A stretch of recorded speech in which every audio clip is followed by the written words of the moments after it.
council meeting, but I know that a lot of citizens around here are very concerned about fires in the county. And I want to ask Chief Adcock to come forth and, before we even think about starting the meeting, give us an update from what he knows. He is our primary, he and Mike are our primary go-to persons about emergencies and that sort of thing. So, Chief, please let us know something. Thank you. Presently, it's burned about 50 acres. It's only about 10% contained. They're evacuating KLBJ, and then from Ann Powell to Park Road C, and they're evacuating that to the Smithfield Rec Center. They're using, all the livestock is going to our arena. So right now, that's all we know. There hasn't been any structure fires. They have sent two of our trucks, or one of our trucks and one of the SD2's trucks, to what they call standby for structure, trying to protect all the structure fires. So as of right now, that we're aware of, there's no structure fires going on. Earlier today, they had two fixed wing planes and either one or two helicopters dropping water. I don't know if they're still doing that. I assume they probably are until they can't see anymore. But right now, that's where we're at. I don't have any idea as far as how long they think it'll take to contain it. I was out there earlier today, and Mike Fisher, I talked with him, and he doesn't know. The wind was pretty bad where we were at. It's pretty wide open. The good thing, if there's any good, is that the terrain isn't near as rough as the fires in 11. There's not as many, valleys and peaks and all of that, like there was around here. So that is a good thing. Do y'all have any questions? Steve, what direction is the fire moving? As of a little earlier today, it's moving towards Smithfield. It is moving towards Smithfield, that direction. South. Yes. When you're talking about our local arena? Yes, they're using our arena. How many whatever is in there? Do you know? Well, you got to remember we have several pins in the back area, but as far as how many, I don't know. I don't know. We'll monitor that, but I did approve that just about 30 minutes ago because they had no place to take them. Thank you. That's great. And the county extension agent is working on that. We've sent a crew of 3 to assist Smithfield, and that's as far as I know right now. That just came in right when I was coming in, or walking up here. So, and with Mike's approval, I started a group text with all of y'all, so that way y'all wouldn't have to call Mike Yes. or try to get a hold of me, not just on this, but any major things from emergency management standpoint. So that's why y'all got y'all's first text today And for that's something like this. leaps and bounds better than it was before. We're all on top of what's going on now, so we can tell people. But I especially want to thank you, Mike, for saying yes to that arena for those animals. In terms of the arena, crowded is better than burned up, I guess. So whatever we do, we're helping people. Goodness knows people have helped us over the years. Chief, I just want to say that we're lucky to have you and Mike on top of these things. It's not something hits Bastrop, it becomes the mayor's responsibility for emergency, but the mayor's smart enough to call you and Mike and say, what's next? So that's where we stand. That's why I called on you. You've been monitoring it, and it doesn't look like there's anything endangering our citizens at this point, and unlikely to endanger us. But the fact that we can help and participate in every way we can is just real important. So thank you both so much for doing what you're doing and continuing to do what you're doing. I agree with Kay. We're all going to get calls, and the fact that you just shoot stuff to us that we may or may not get before the Bastrop County Emergency site is very valuable to us. And so keep that up. That's great. Thank you. I would say, Mike and Chief and Assistant Chief, you can go outside the pins and the rodeo arena. If they need to park a vehicle somewhere outside in that parking area, y'all know what to do. Right. And just don't just think it's limited to the park. Yes, The sir. rodeo arena and the pins behind the rodeo arena. There's a lot of parking around there. If people have trailers or boats that they need. Whatever, Right. Okay. Thank you. Appreciate it, President. I just got a text home that said that on the TV news, it says it's 200 acres with 9 homes in danger. So, Andreas is out there, and I just got off the phone with him right before I came up here, and he didn't know, it's very hard to tell on how much acreage, but when I was there about 3 o'clock today, they said 30 acres. It's been burning ever since, so when he gave me that number 30, I raised it to 50, but I wanted to be conservative, because I don't want rumors out there. So if it's 200, that TV wouldn't news surprise might be me. wrong too, but that's what's on TV news. It's I know it's big. So we might get some panicking. Right. going. I know it's big. And Mr. Joe has told me he's mobilized and brought some extra watering troughs and stuff up to the arena to make sure there's water and stuff for the livestock. You have a good staff, Mike. Mike, would it be fair to let people, our viewers in Smithville know that whatever we can do to help, please to call us? Oh, please do, yes. We've been there, we know it. We're happy to do that. That's why when this started today, I told our staff, anybody that needs to go over there, just go. And I will call the Smithville City Administrator and let him know. Y'all see. Yeah, it's one of the things that I think is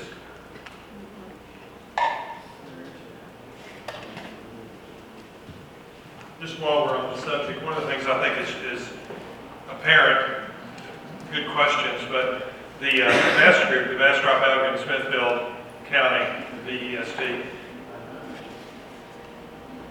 the leadership of those organizations, including VEDC chambers, meet together once a month, and I think we have a really good, solid working understanding about we're all going to help each other whenever the time comes. So I think it almost goes without saying, but we're going to call and say that. Yes. We're saying we're ready to go, and thanks for the relationship which we have. Thank you. Thank you. Citizens, our hearts go out to those who are suffering, maybe appears to me from the demographics, the third time in the last several years. We keep our prayers in mind for them. We're here, as council has stated, and the chief and the city manager say we're ready to go to help any way we can. So with that bit of, in my mind, security about at least our own town in place, pursuant to the Texas Government Code, Chapter 551, the Bastrop City Council will hold a regular meeting on October 13, 2015, City Council Chambers, 1311 Chestnut Street, Bastrop, to consider the following matters. Number one, call to order. We have a quorum present. Councilmember Jackson asked me to announce that he is sick at this moment, unable to attend the meeting with regrets. And he did ask that the minutes reflect that he was asked to be sick. We are blessed tonight to have an invocation from City Council Member Gary Schiff.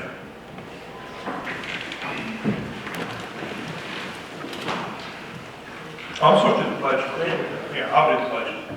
Okay, I pledge allegiance to the flag of the United States of America, and to the republic for which it stands, one nation, under God, indivisible, with liberty and justice for all. Honor the Texas flag. I pledge allegiance to thee, Texas, one state, under God, one, indivisible. And now, Councilmember Schiff. Lord, first and foremost, Lord, we just thank you that you're watching over the situation with the fire for protection of people and property, that you would make a quick order of getting these fires squelched, put out. Lord, we thank you that your hand is over Bastrop, and we thank you for the protection that you afford us. And we just thank you for the opportunity to serve you on the council, that we don't take our jobs lightly, Lord. We just ask for your divine guidance in everything, in every decision that we make and everything that we do. And we just thank you for the community that we have here. We ask that you bless Bastrop immensely and bless this council as well in our decisions. In Jesus' mighty name, amen. Amen. We are very fortunate to have a IT director and who is a reserve officer in the police department and also a volunteer fireman who is off fighting the fire tonight. We're, I have to tell you, Colin, this thing keeps going off and on, so let me try this. So we are also fortunate, is that what I'm? Yeah, well, that's what, huh? Am I? You're going to work on me later. Okay, so I will say as loud as I can that we are also fortunate to now have a colleague of our IT director, Colin Guerra, who is going to take Andres' place to make a presentation. Mr. Mayor, if I could just make one comment before we get started. I think this mobile app tonight demonstrates the team spirit that we have amongst our directors. The idea initially came from Mr. Trejo about speeding up ways that citizens can get in contact with us regarding matters. And I asked Trey to get with Andres, and the two of them worked very hard together to see what you're going to see here in just a little bit. And I appreciate that kind of entrepreneurial approach and initiative very much.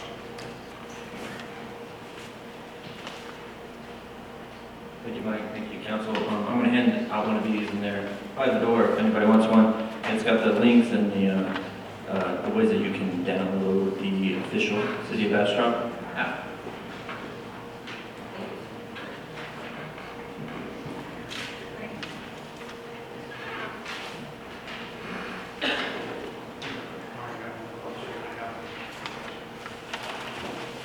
Okay, this is the My Bastrop TX app, and I'm going to try to get it up on the screen there.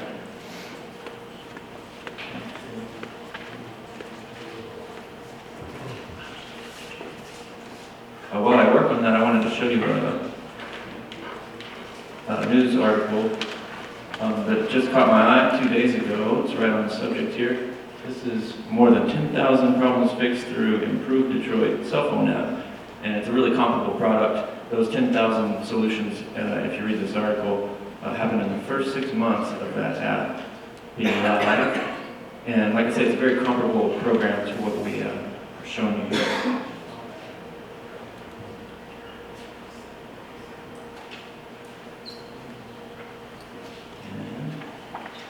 So if you search on the Google Play Store or the Apple Store, Bastrop TX, that's good enough to bring up the app.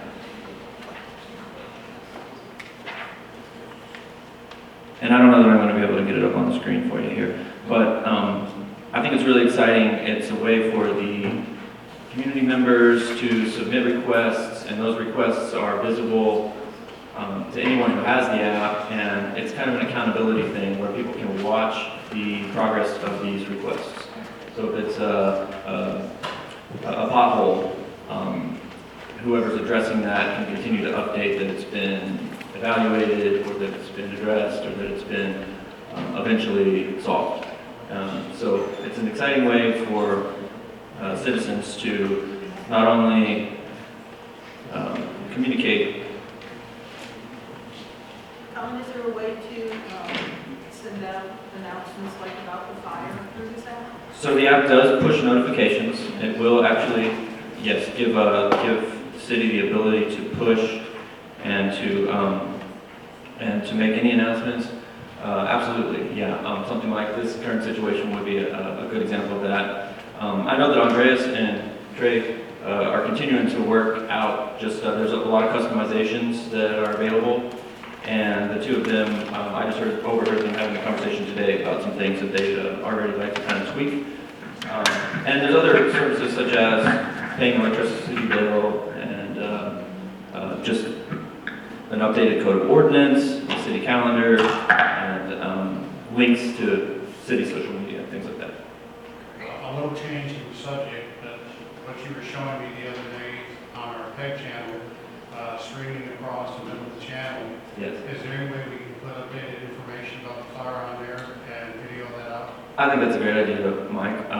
With some of the newly acquired technology that we have for the PEG channel, as we were demonstrating to Mr. Talbot, we can put a crawler over any show that's playing over the channel, and I think this would be a great opportunity to put together just a reassuring, and I might have to work with you, Mike, about how we'll exactly craft that message, and we will get the final thumbs up on what we're putting out today, but we can do that before the night's over. That'd be great.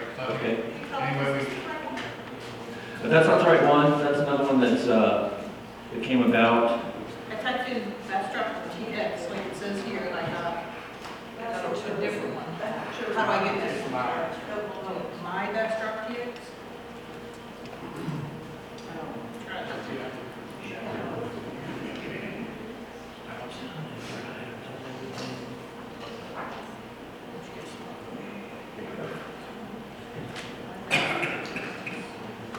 It took me a minute, but I've got the. My Bastrop TX, that's the one. Okay, cool, thank you. So here's a look at it. Primary function here being the submit request. And as you see, the different categories. I've already received a request about somebody wanting to put 2 chickens over in chicken sanctuary.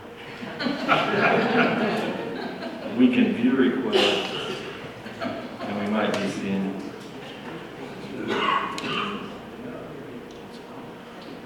So, Mike, where it says ask the city manager, does this automatically come to your phone, or do you have to check the app to see who's asking? I get a summary report every week with all the apps combined on top.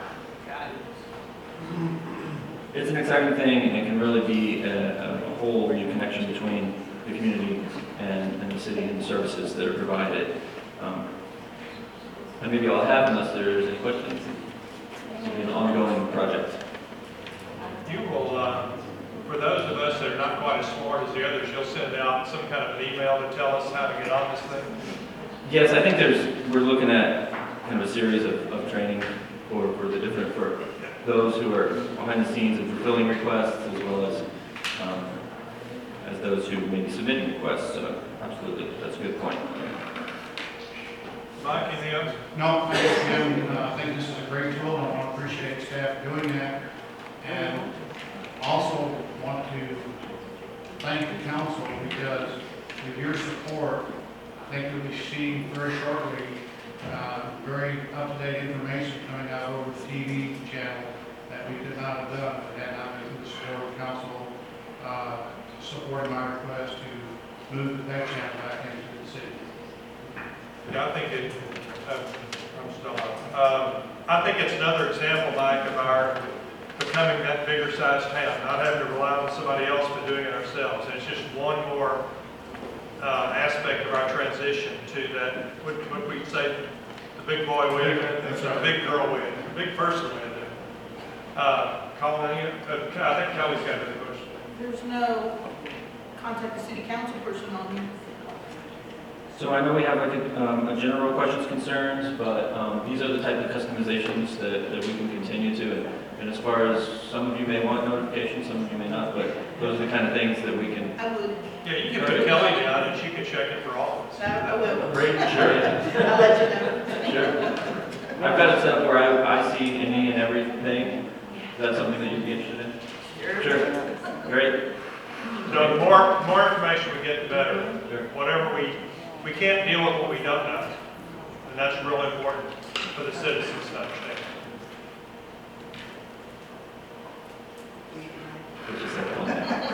Sure. All right, can y'all hear us in the back? I think there's some, We're having some troubles. We're gonna all try to speak up and hope the mic picks it up. Well, Those mics are coming through, but I've got to do some adjusting. Can you hear me over there? They're coming through, but I'm going to get back there, Mayor. I can't sound, I think I'm louder talking without. Is it added even? Colin? I'm going to give you a little. Let me boost yourself when you get through this. Yes. We tell Andreas we know he was doing what he should have been doing tonight, and we appreciate the fact that we've got a team now, not just one person. Yes, sir. Thank you, Mayor. thank you, Tom. Thank you, Mike. Okay. We have a presentation tonight, not a presentation, a proclamation, that's the word, regarding Chamber of Commerce Week. Whereas more than 600 local chambers of commerce in Texas distinguish themselves as the voice of business in our state. And whereas the work accomplished by those local chambers has benefited our state through their economic development and community development programs. And whereas the local chambers of commerce unceasingly promote their community for quality growth and development. And whereas the business community, represented through the local chambers of commerce, have been a driving force in fostering enhanced educational opportunities, infrastructure improvements, leadership development, the creation of jobs, and a positive vision of the future. And whereas the Chamber of Commerce community in Texas has sought to achieve successful results for our state in a cooperative spirit with other organizations. Now therefore be it proclaimed that Bastrop, Texas proclaimed the week of October 1923, 2015 as Chamber of Commerce Week in Bastrop, Texas, set this day, 13th October 2015. Ken Custles, Mayor, and for the City Council. Becky, can we present this to you and ask you to, Got a couple board members too. board members who are present, members of the chamber, people who love the chamber, supporters of the chamber. You want to say? About yours, okay? I know you take pictures on that. Then I made you this last year.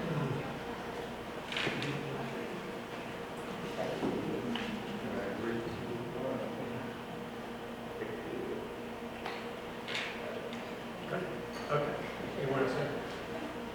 Great partners. We'll keep up working together, doing everything we can to make this community the best in the state. Okay? Thank you very much. Thank you.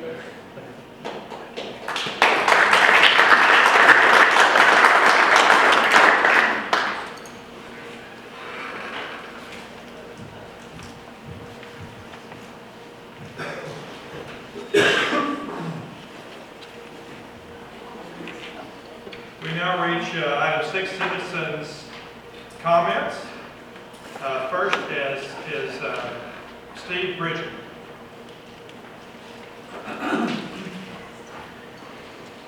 Hello, Council. Thank you for giving me a few minutes. My name is Steve Bridges. Some of y'all may remember me. I own a nursery called Kim's House Nursery on Highway 71 for about 15 years. I also, for 6 years, served as president and executive director of the Texas Organic Farmers and Gardeners Association. And I'm here tonight to ask you to give a little attention over the coming weeks to doing something about the farmers market that's located across the street. The 1832 farmers market, which I was on the founding board member of that market, is not doing too well. It's not a growing market. They won't let any new farmers into the market. If they can't fit everybody underneath the inside little part of that little shed off to the side, well, then they won't allow anybody else in.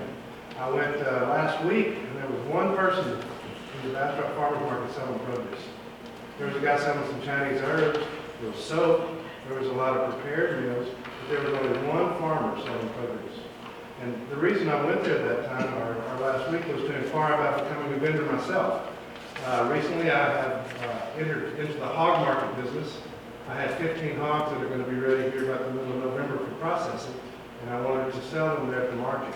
Well, they informed me that I couldn't become a vendor there because they already had one hog vendor. And it seemed if they get one of something, that they won't let anybody else in to sell there. Here in Bastrop County, we have a lot of farmers that go to Austin, and go to Georgetown, and go to San Marcos, and go to other farmers markets because they can't get into this farmers market. In particular, we have a guy named Brendan Johnson, who started Johnson's Backyard Garden literally in his backyard in his subdivision home. Selling direct to his customers, he started out with 10 people. Well, from his backyard, he moved down about 10 acres in East Austin. Then he bought another 40 acres in East Austin. And recently, he bought 250 acres here in far western Bastrop County where he's growing vegetables. He's grossing over $2 million a year. He sells to grocery stores and restaurants. And his CSA, where he sells direct to his customers, he's up to over 2,000 members. He's a veritable grocery store when it comes to farmers market. It's beautiful. Produce year-round. The market will not let him come. he could be the anchor store of what could be a beautiful, vibrant farmer's market if we could get some more farmers in there. And I would just ask you, and I'm going to be talking to each of y'all over the next few weeks about what we can do to make the farmers market better. Thank you for your time. Thank you, Mr. Bridges, thank you. Let me say that we, anybody can talk to the council members anytime they want to, except no more than 3 of us talking to each other. But if you're a citizen, you want to talk to all of us about anything, do it anytime you want to. This is an opportunity for people to speak in public, and I think that has, I hope, some more impact than talking to us individually. But also, I want to say to you and the other 2 that have signed up tonight, we're not allowed to comment on what the substance of what you said because it's not on the agenda. So I hope you understand. Sure. The next person is Nancy Wood.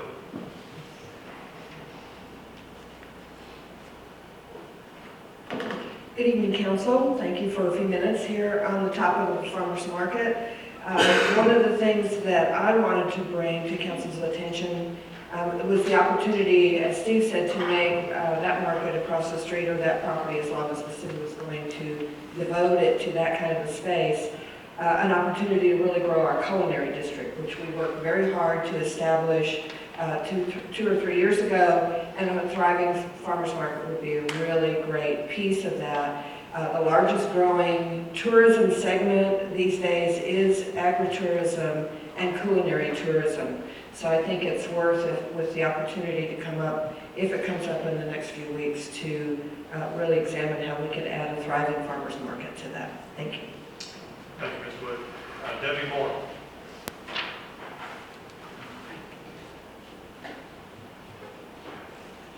Thank you, Mayor and Council, Mr. Talbot.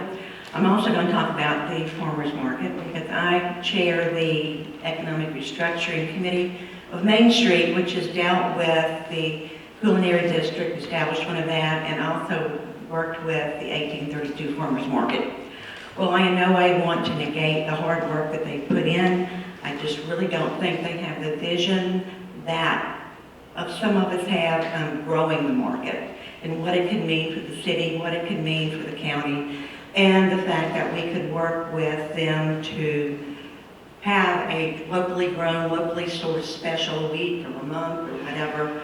We just need some help in talking with those folks, bring together some good ideas because, like Mr. Bridges said, we have some fantastic growers in this community and in this county. And growing produce is one way that we make sure, and farming and raising hogs and cattle is one way we make sure that our county doesn't get paid over like some have. So we want to keep Bastrop green. We want to bring fresh produce downtown to the city, to the culinary district, and we'd like a little help getting it going. Thank you. Thank you very much. Time for announcements. Always our first thing is comprehensive plan.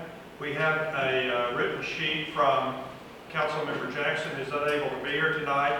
I'm going to leave a note with our city secretary to ask her to ask Doc to send this in by email so she can post it somewhere. Okay, any thoughts from you? Nope, we're doing great. Actually, I would like to say that the Housing Associates met with the Vision Group. Unfortunately, I was called away and couldn't be there, but I understand that the meeting was very helpful each way, and everyone feels that we're moving forward in a really good direction with lots of cooperation and lots of input from the public.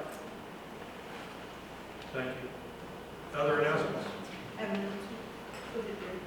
I just wanted to announce that in 2 weeks, or almost a little less than 2 weeks, we have a special concert going on at Bastrop Christian Outreach Center. Doyle Dykes, phenomenal fingerstyle guitar player, Chet Atkinsy kind of player is going to be playing on Saturday night at 7:30.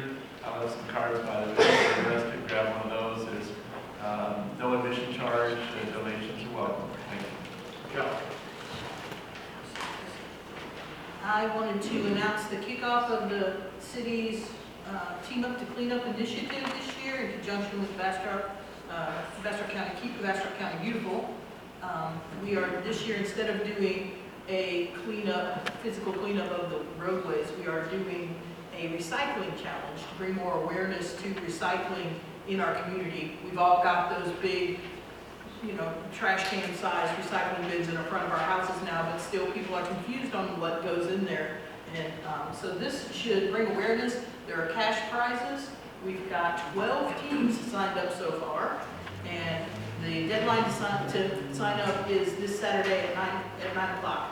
This Saturday at 9, we will have the kickoff meeting here in City Hall, where we'll go over the rules, and then starting next week, from the 19th to the 24th, will be the metal recycling week, and the teams will be able to bring their recycling to the Public Works Department, where it will be weighed. The teams that come in with the most will win cash prizes. Any citizen who would like to donate to a team's effort can take their recycling down to Public Works as well and say, I would like to credit Team X with this, and they will weigh it and put it toward that team. So we want the whole community to be involved. If you want to have a team, you don't have to be a nonprofit. You can be a family, you can be a couple of friends, you can be a business.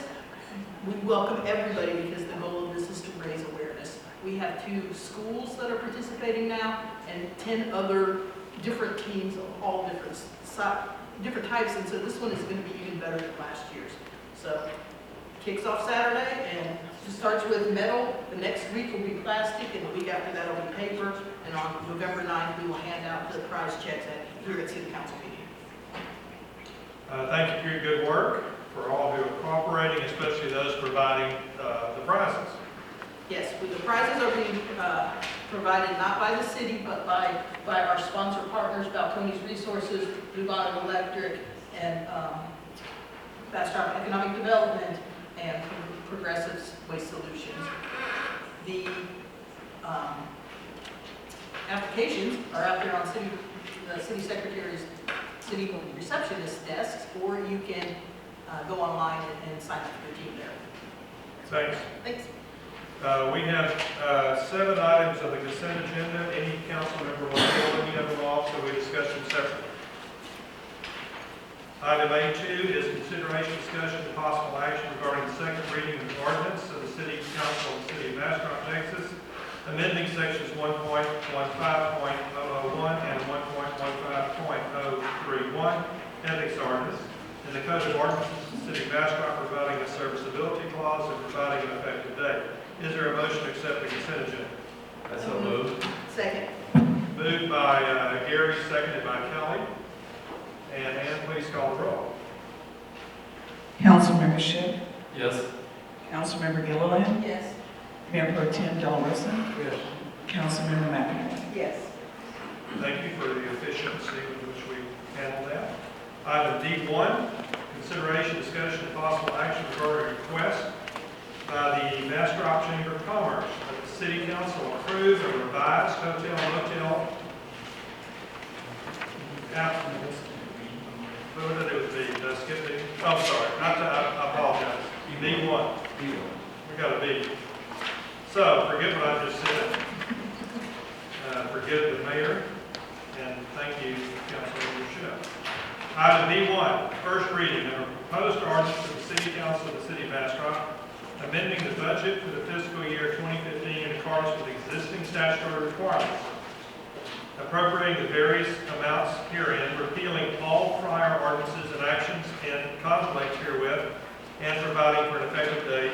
Ms. Walker, our city manager. So Ms. Walden will come up and provide the council an overview of the budget amendments that we have for you. This is part of the cleaning up and getting ready for the audit. We did review all of the amendments in order, but I'll let her walk you through. Okay, so in your packet, you will find the amendments. Most of them are going to be neutral amendments, meaning there's more revenue, and so we're adjusting the budget side, the expense side.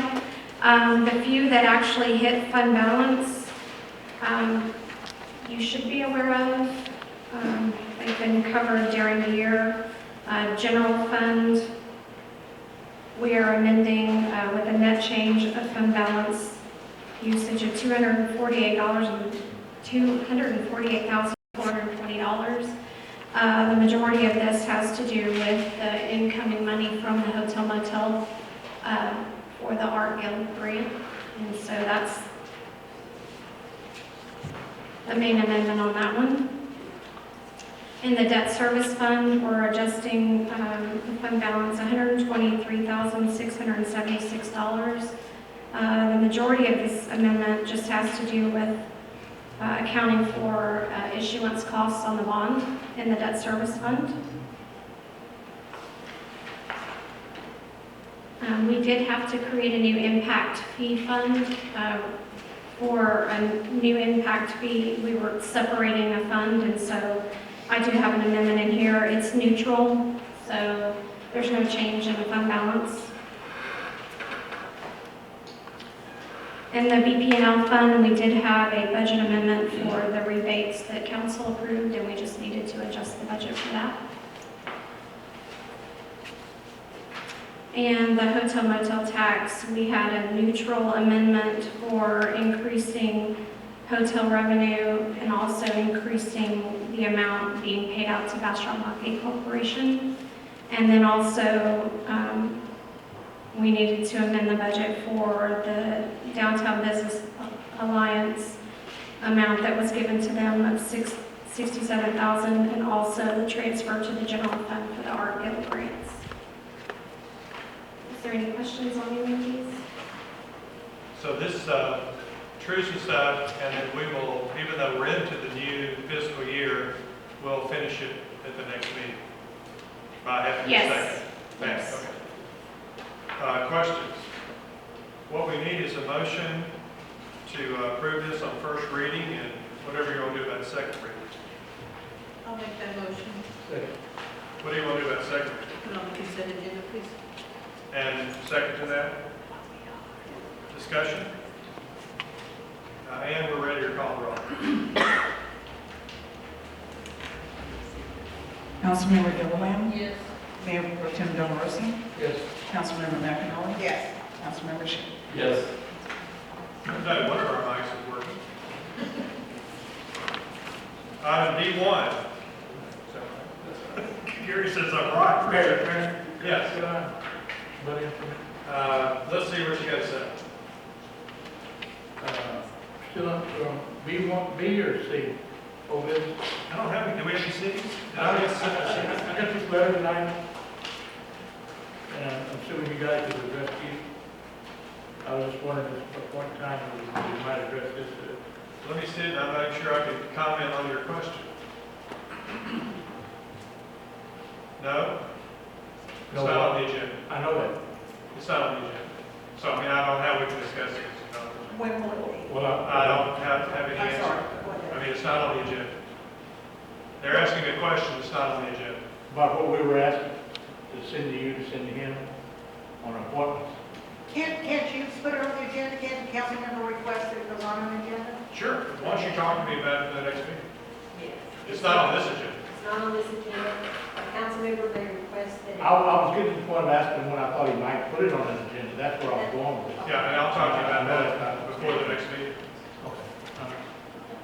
Yeah, thank you. Item D1, Are you talking about the ethics? Is that what this is? I'm not talking about anything that's not on the agenda. Is that right, Tracy? Yes, you can answer a question. We can't discuss things that are. I'm asking the question, what's the subject of this? The subject is Willie's going to present an item for an agenda to me sometime before the next meeting. Okay. That doesn't really Is answer. that fair enough, Tracy? That's fair.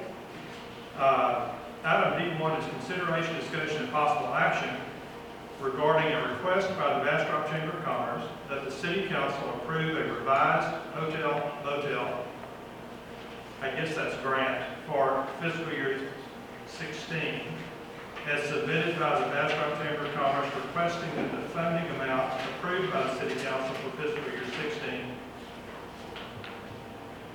that this amount be reduced for fiscal year 16, and who should I call on, Mike? Well, I'll just briefly, I received a letter from the Chamber of Commerce, and submitted a letter to my office, and the the letters attached on the next page. In essence, it says that they have reviewed their funding and some other reasons. And Mike, could you speak up a little bit? yes. I don't think the mic's working, just scream the best you can. Okay, if you turn to page 46 on your packet, this was a letter that was submitted to my office to forward on to council. It lays out the request to reduce the funding, and the reason why they're reducing the funding. And on page 47, shows the net amount that they're reducing the funding, which is $41,555. As I stated in the agenda write-up, since the council approved it, I don't think I have the authority to accept the revised budget, so it's for the council. Becky, you want to say anything, or one of your board members?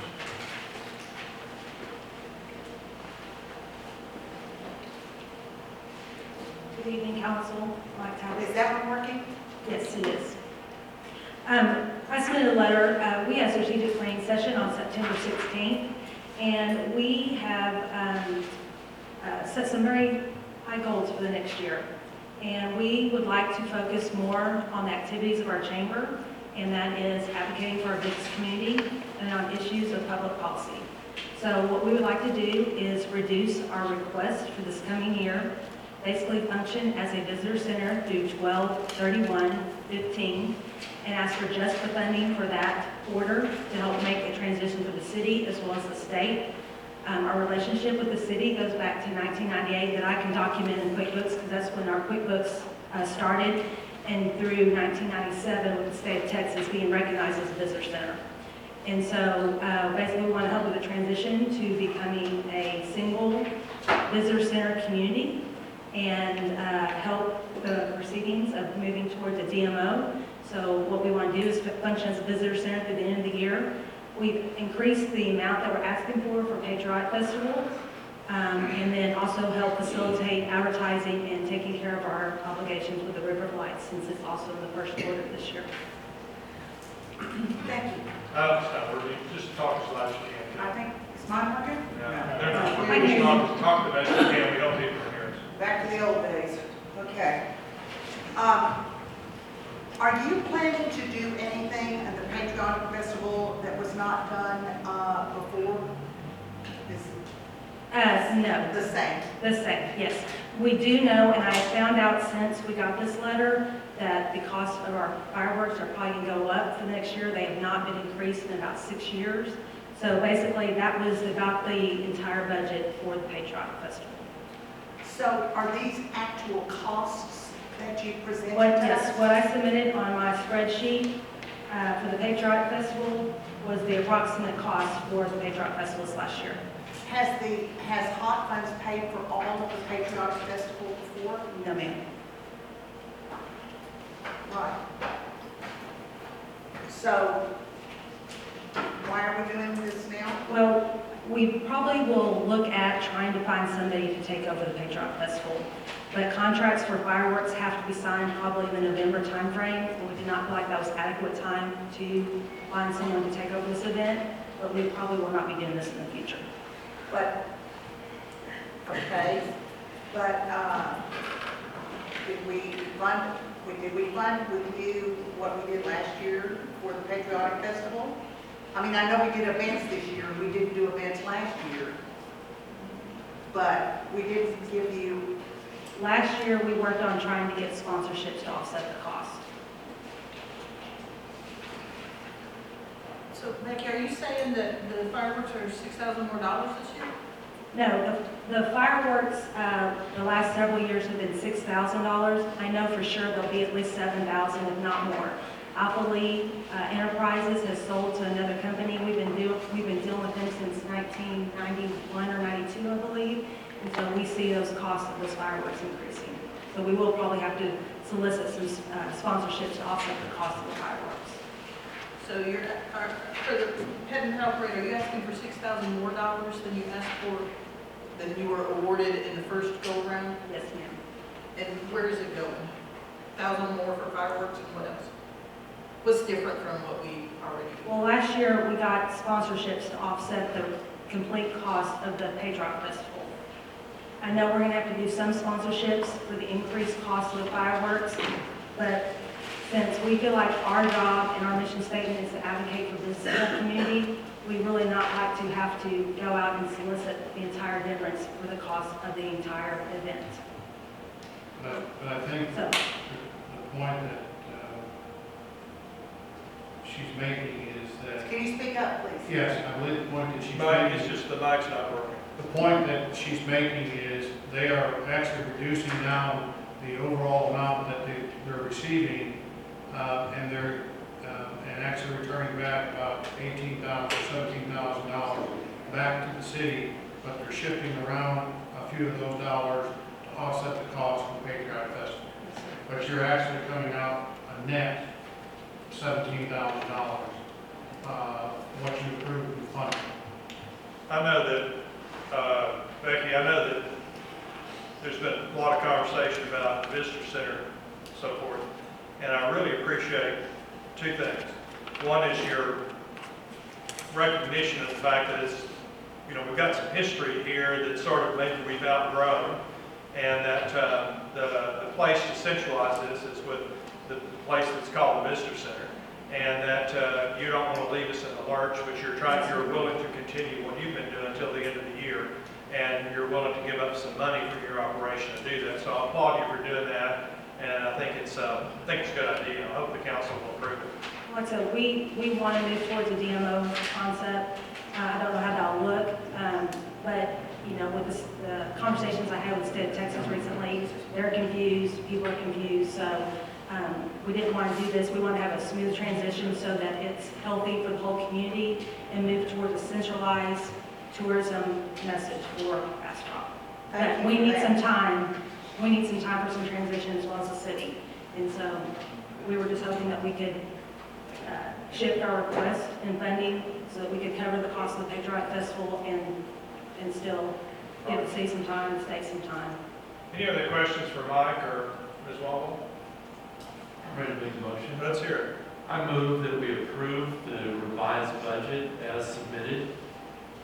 I'll second. Any discussion?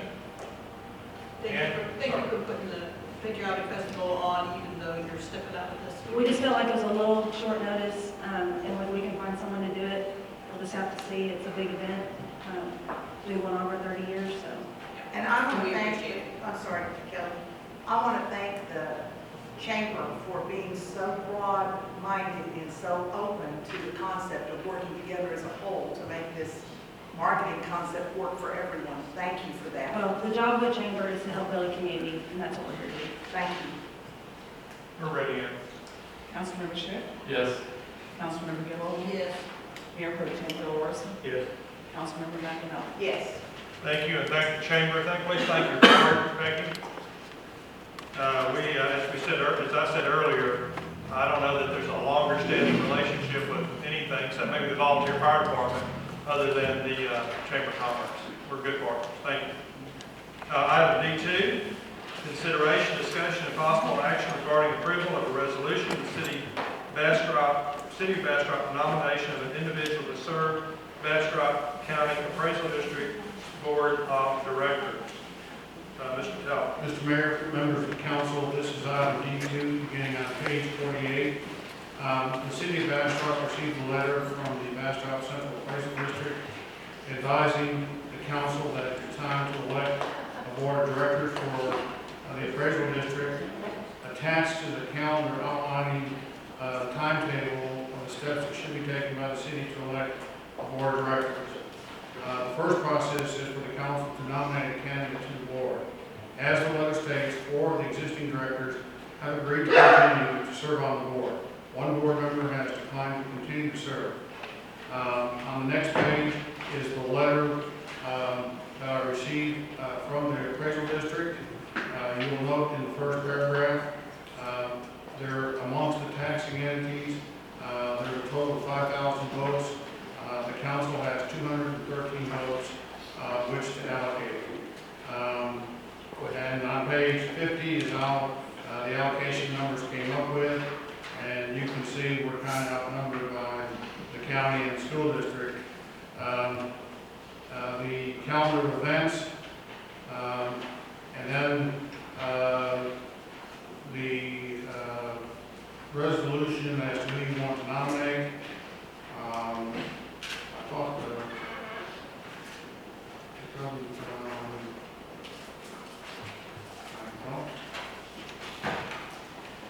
see the directors who are currently on there. It's on page 49. Question. Okay. Mike, are you?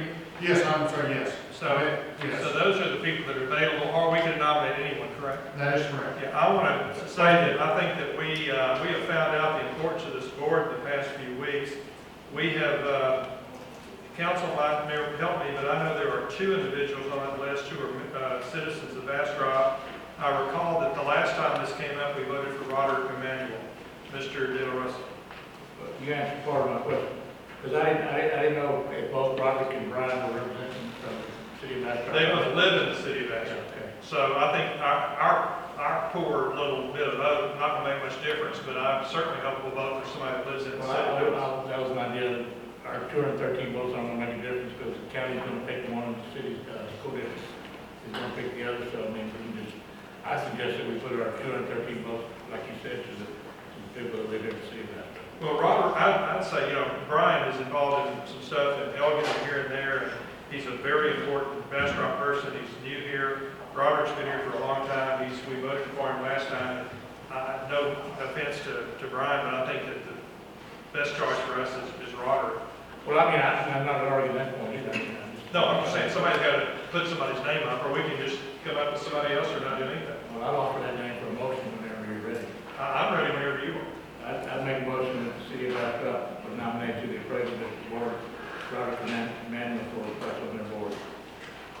That would be our vote, right, Mike? Yes. We'll vote, 213 votes for Robert Emanuel. Is there a second to that? There's no second, so anybody want to nominate anybody else? Do we need to do this evening? Yes. Okay, then I'll second. Second from Kelly. Any discussion? I think we're ready to vote.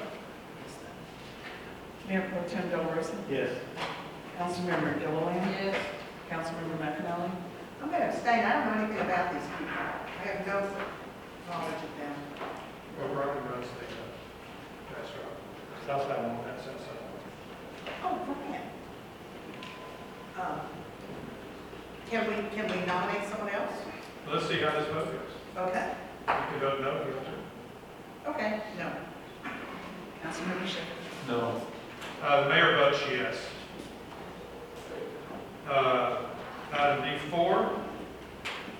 D3. Item D3. Sorry, item D3. Sorry, that was a 3-2 vote for Mr. Emanuel.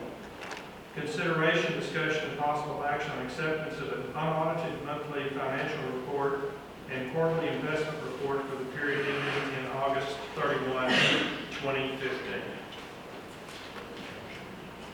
And that would be Ms. Walker. Yes, now included in your packet is the August 31st, 2015 financials. As you can see, we are on target with revenue and expenses. And just want to know if you have any questions for me.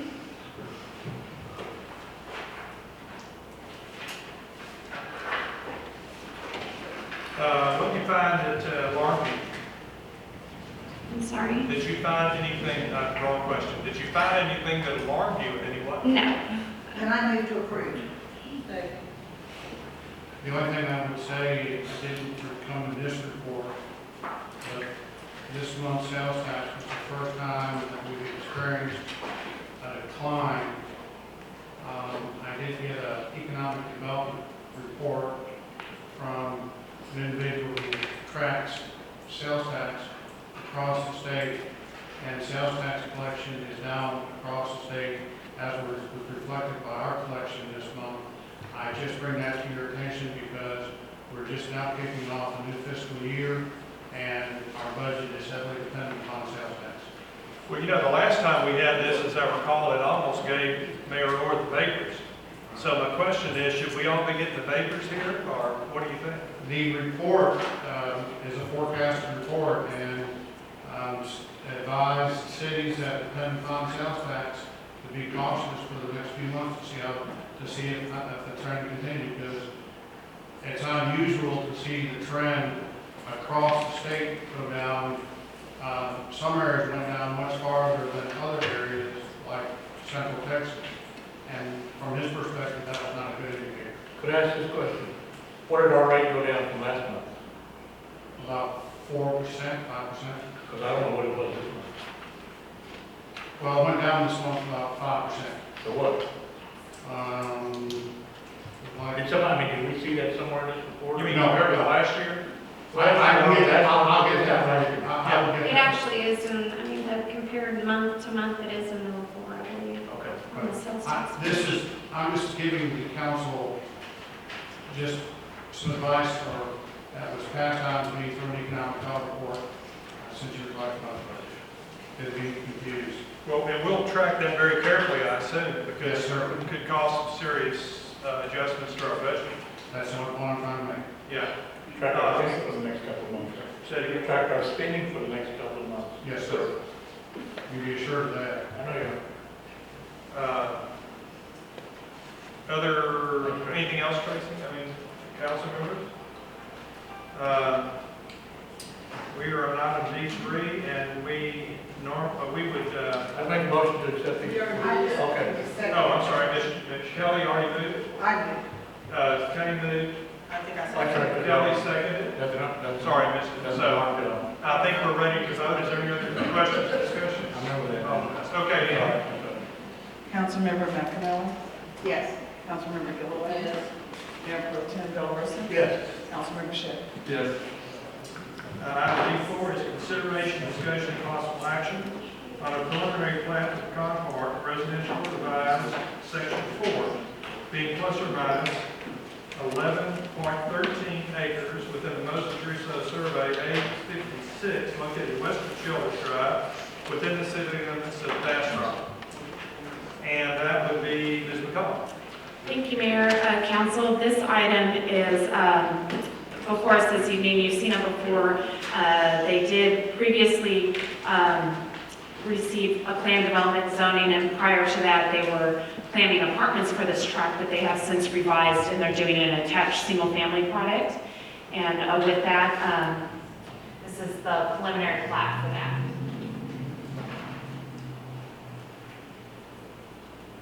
With that, staff as well as the Planning and Zoning Commission is supportive of this preliminary plat.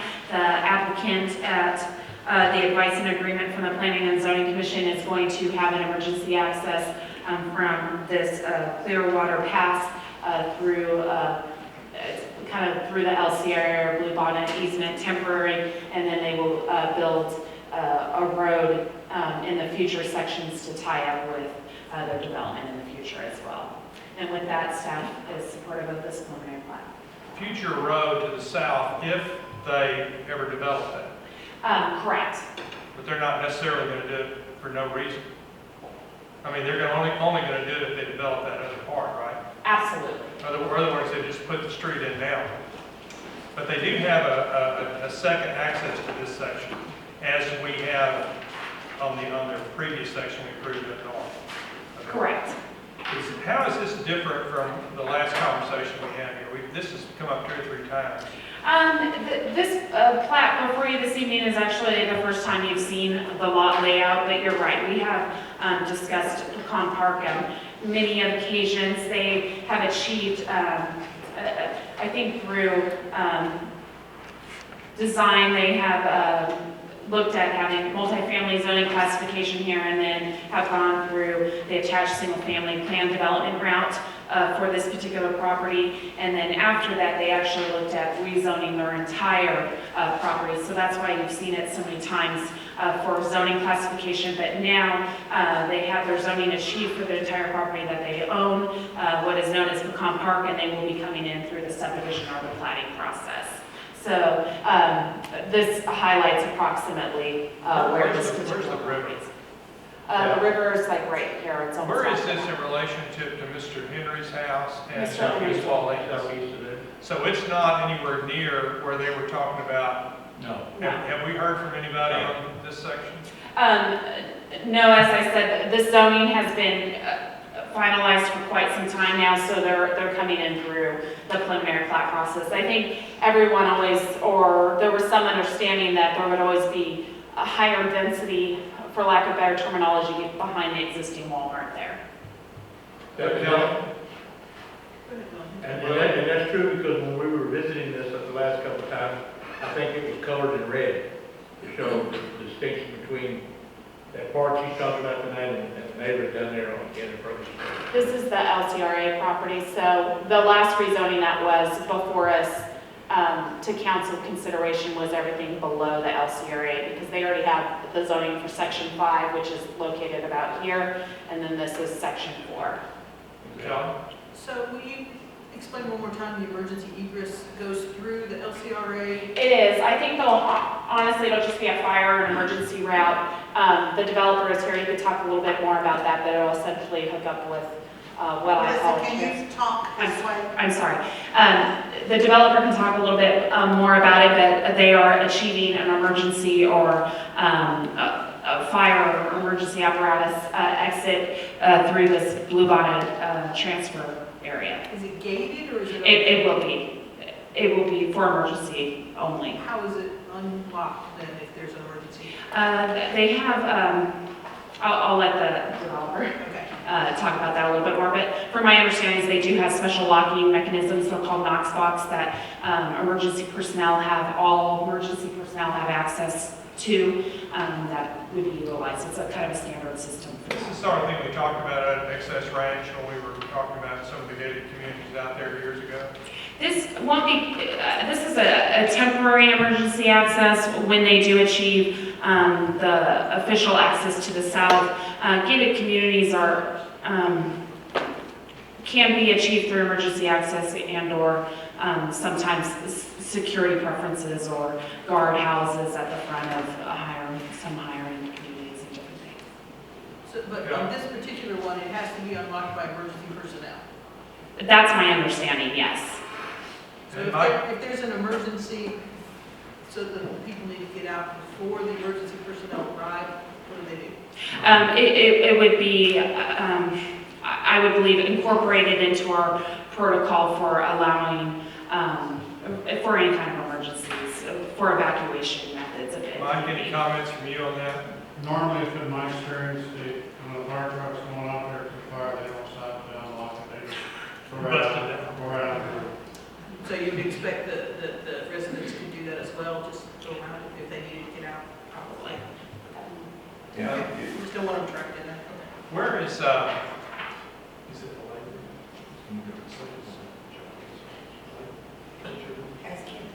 That's what we're worried about. Where's the Esperanza. Esperanza? Where's Esperanza Park in this thing? Are we going to get a park out of this whole thing? Yes, we do hope to achieve a park plan in this development, and it will be towards the river, so. Oh, it's not on the agenda? I thought is the subdivision on the agenda?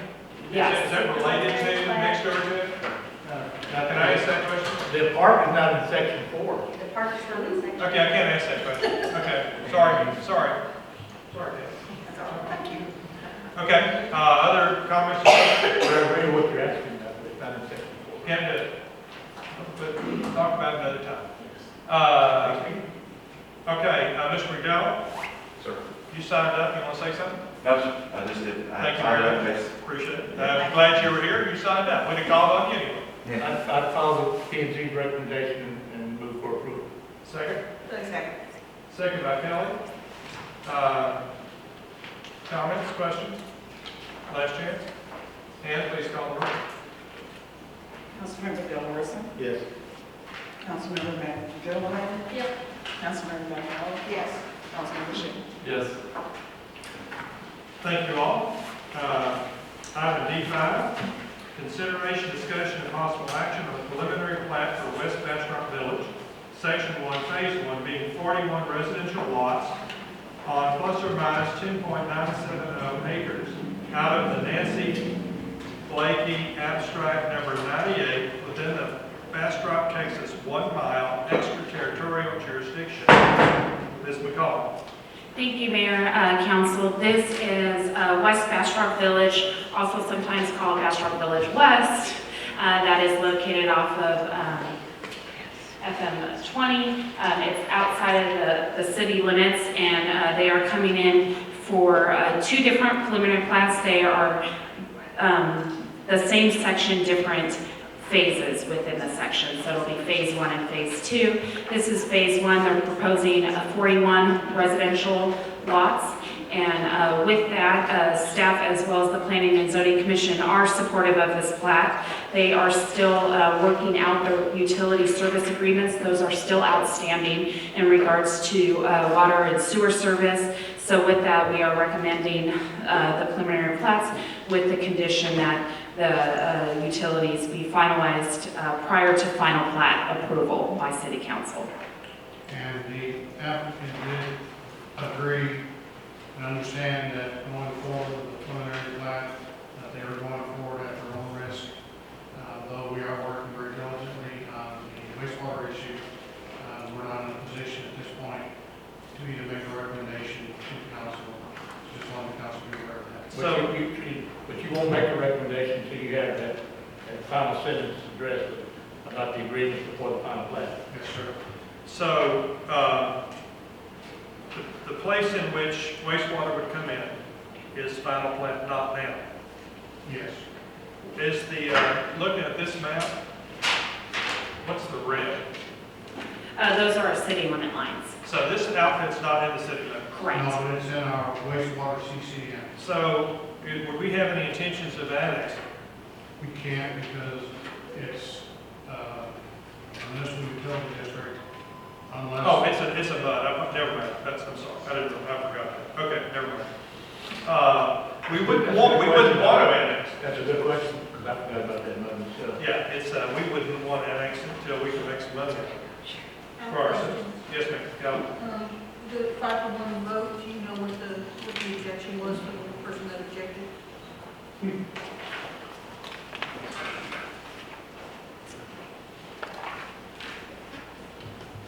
Question. I'm not remembering offhand. There was a lot of discussion regarding finalizing or making sure the utility agreements would be finalized. Would the minutes reflect it? Yes. How long would it take you to get those up? I'd have to go back to my office and get those. I'd like to know the answer to that question, frankly. I mean, I'm not going to make a motion, and I may not, but I certainly would like to know what that one person thought. It might be the dissenting opinion that turns the tide. Can we revisit this one? Well, what about letting Myra, I wish Yeah. I could tell you how to pronounce this last name. Myra Gap, she's the... Gap? Yeah. All right. She is the applicant and the developer for this project. Myra, are you here? Yes, sir. Maybe you can remember. I don't, and I apologize. Well, let you talk while Melissa tries to find the answer to her question. What can I help out with today? You signed up under this item D5. I'm going to give you a chance to speak. Absolutely, just to answer any questions that you may have about that item. I guess my question is the one you've already answered. I wish I could remember. That's okay. Yeah, We're going to sorry. stand in recess until Melissa gets back. Okay. We return to our item number D5, and we'll ask Ms. McComb to answer the question that we have. Well, hang on a second. You have a...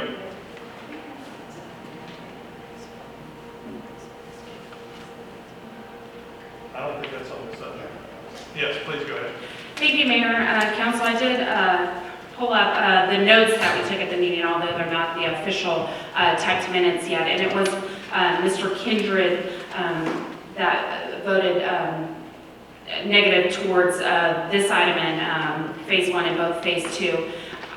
At the meeting and in the minutes, there's not a lot of discussion of why he voted no or stating a reason for this particular item, although there was a lot of discussion with these plats in regards to utilities and also a TIA of when that would, they submitted a TIA with the original development of when that would be updated as they go along. Do you think possibly it could have been voting no, or how was the comments from the people that live in the area? There wasn't a lot of comments that lived in this area, being Bastrop Village West, being off of 20, there's not a lot of residential homes in this particular area, so from at the meeting, honestly, there wasn't a lot of, I don't think any public spoke for or against this item at the meeting.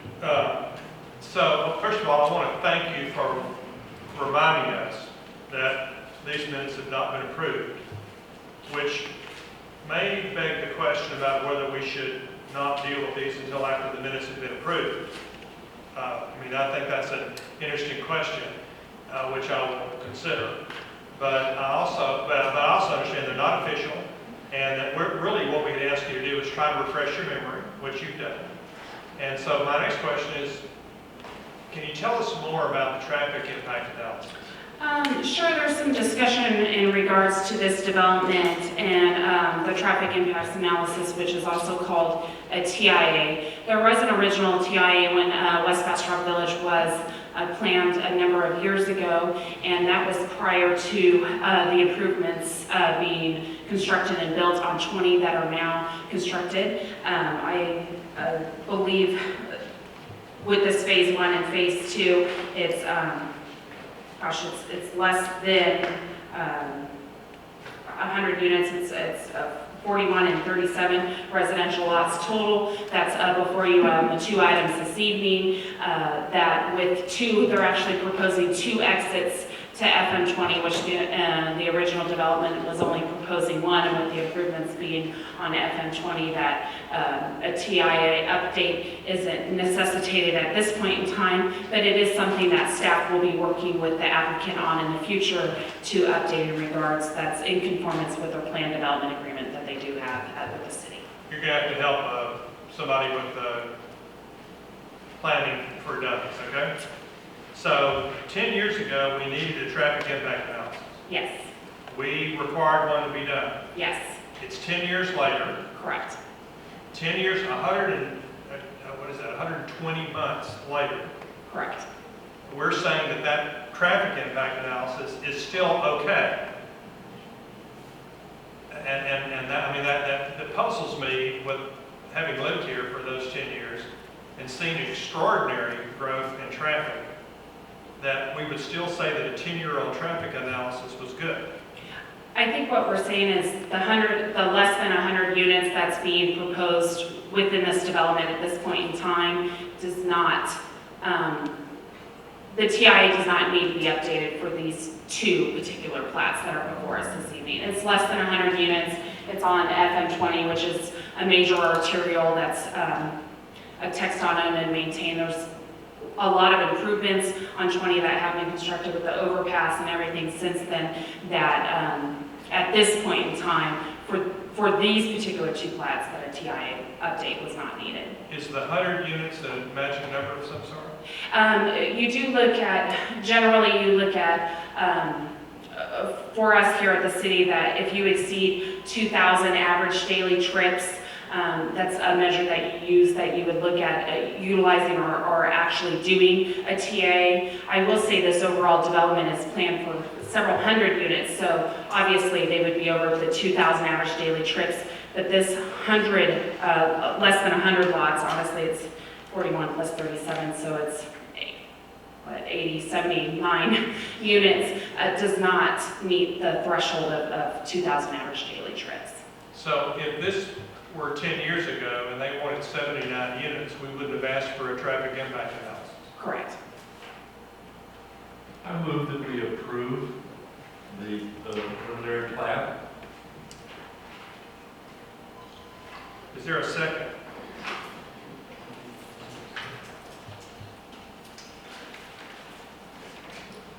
Let me say that while we're waiting to see if anyone wants to second, does anybody have any more questions for Melissa or the city manager or the developer? Well, I think the proper time was to make that, you got a second before anybody else. I looked around, I didn't hear you say. You don't ask the question before you have a second. If you didn't have a second, the motion dies. I have to, there's someone. Well, I know, I'll Doc's not here, is Willie right? Yes, he is. Okay, thank you very much. We'll move on to item D7. Just a second, Colin, could you come here for just 1 second, please? Thank you. I think I that, have to say, part of the reason I didn't want to vote is I couldn't hear what you were saying. I couldn't hear the thing. Man, I wanted a second to ask a question, or you two asking a question. That's what I wanted to do, but, I think we did it the wrong way. Well, I would second, I would second. I got a motion. No, I would second Gary's motion, so somebody could ask, like me, ask you, or you through asking the questions that you needed to ask. That doesn't mean I'm gonna vote for it. Well, no, my point was, Gary made a motion, I looked around, nobody was moving to make a second. You're correct, according to our parliamentarian here, that I was mistaken to carry it any farther. Well, usually the question comes after you have a second, but. Well, let me say, Do you want me to second it so you can answer your question? let me make sure that, I've not done something incorrect. Because I've already moved on to item D7 at this point, and we can maybe make a motion to go back to item I'm ready D6. to go back to item D6. And I'll second Yeah, your I'm motion. not going to do it. Is there any discussion to return to item D6? And let's have a vote on Wilby's motion and Kay's second to return to item D6.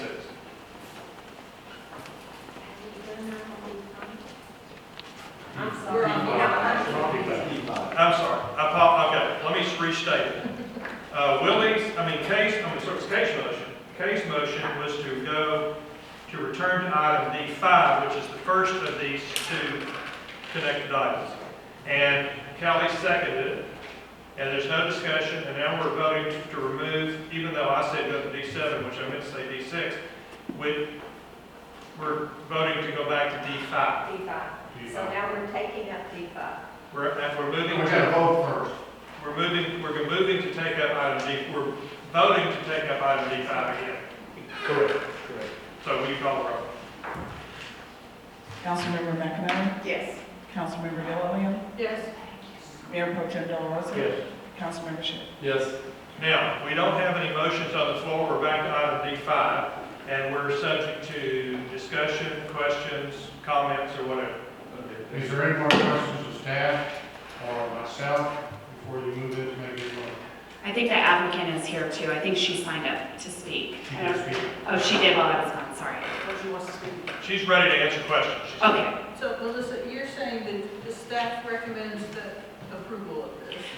Yes, both staff and the Planning and Zoning Commission do recommend approval of this, provided with the conditions that the utility service agreements are finalized prior to your approval of final plats.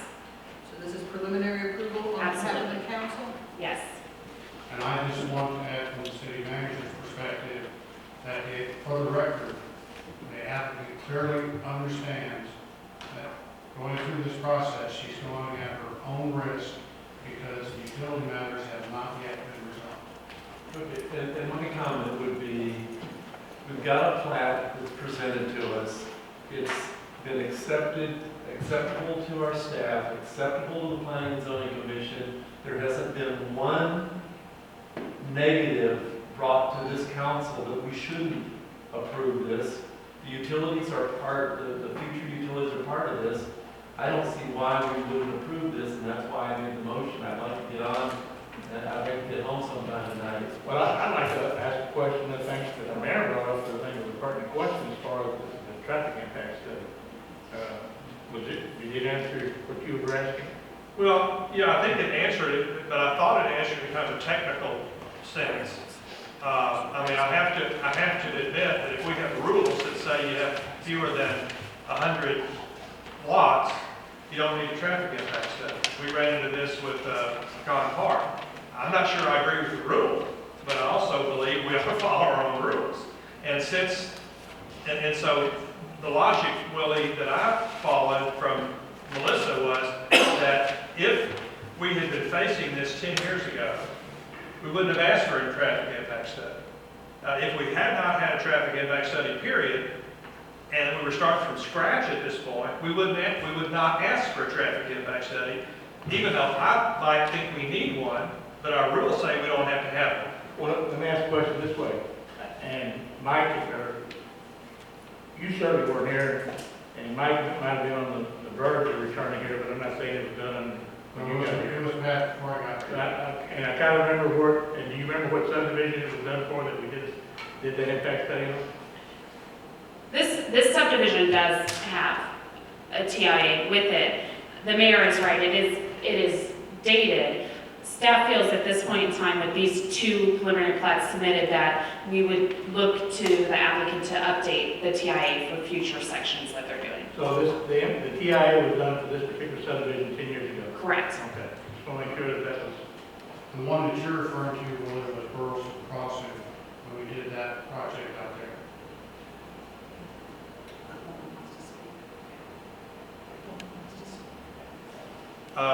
Ms. Goode, you want to speak in here? Tell me how to congratulate you. Yeah. Gap. Yeah. I apologize. No worries, no worries. It's like GAP. No, like GEP. Yeah. I apologize. I'll try again this gap. Thank you very much for. Appreciate it. First off, thank you for your time. Perhaps I can help. A couple of things. We're going through the preliminary plat process for 36 lot subdivision, which you're seeing here, and then the next phase, which is 36 lots. Our anticipation would be that the commitment that we have with the builder so far is that he would take down 36 lots a year. So we're not talking about a total 70-some odd lots all at once.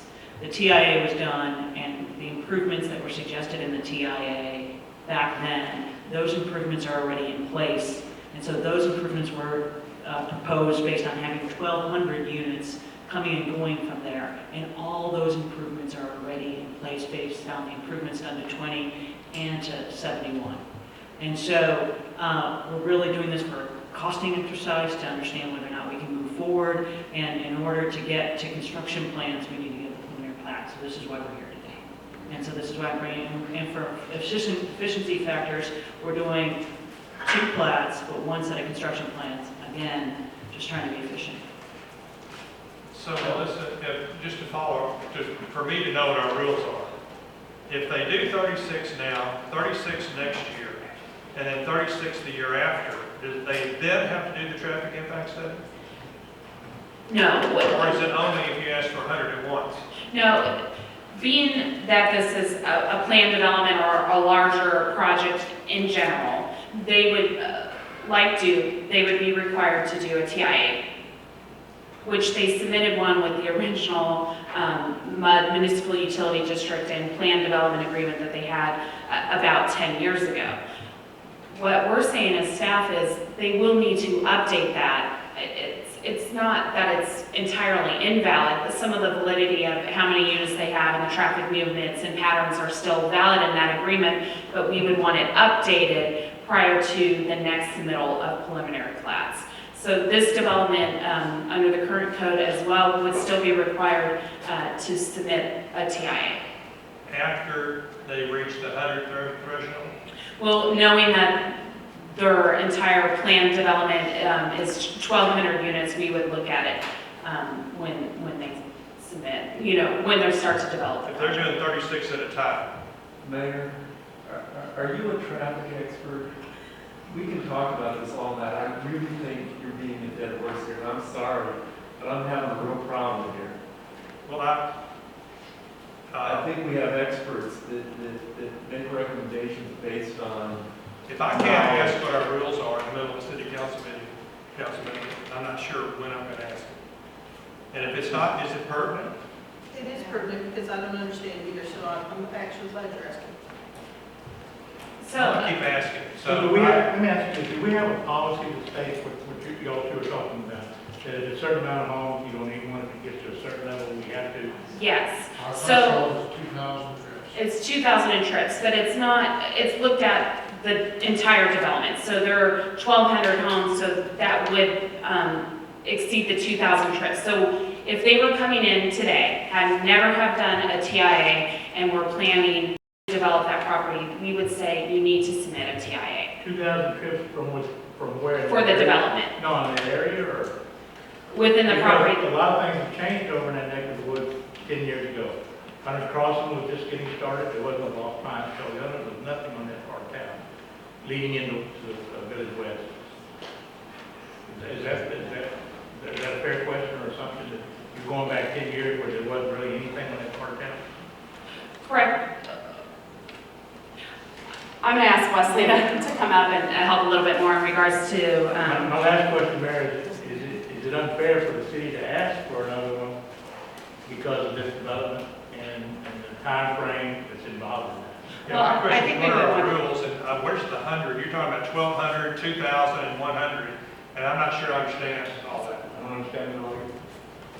Mayor Council, as far as the TIA rules go, the main threshold is the equivalent traffic of 2,000 average daily trips, which in a single-family residential subdivision equates to roughly, you normally estimate roughly 10 trips per day per residential lot. And so you could estimate that approximately 200 residential lots would produce 2,000 trips per day. In the case of a planned development, which in this case this property is, it would be actually looked at the very beginning, not when 2,000 trips were generated. And the reason that we do that is so that we can look at what improvements need to be maybe not installed today, but at least need to be planned for in the future, such as right-of-way widths or a different street cross-section that would accommodate more traffic, even though a small amount of traffic is going to be produced with the initial developments. So that's... So there is a cumulative factor. That's exactly. We reach a point where we want the thing updating, our rules would require that. That's right. And in fact, their plan development agreement requires it too. It says that if no development is initiated within 12 months of the original TIA being submitted, it has to be updated anyways. And what we're saying is the way their plan is set up is in almost every regard still valid when it comes to the original TIA. It's just, it needs to be updated because it is 10 years old. You know, things have changed.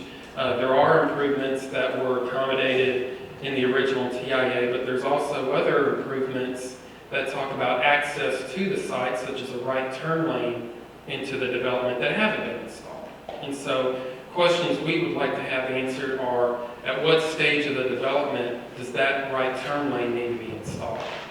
It doesn't need to be installed today because there's only 36 lots. So what's the answer to that question? Well, that's what the TI, that's why we want it updated, because a licensed traffic engineer will go through and calculate it based on their anticipated build-out schedule. At what point in terms of traffic generation do we need these improvements?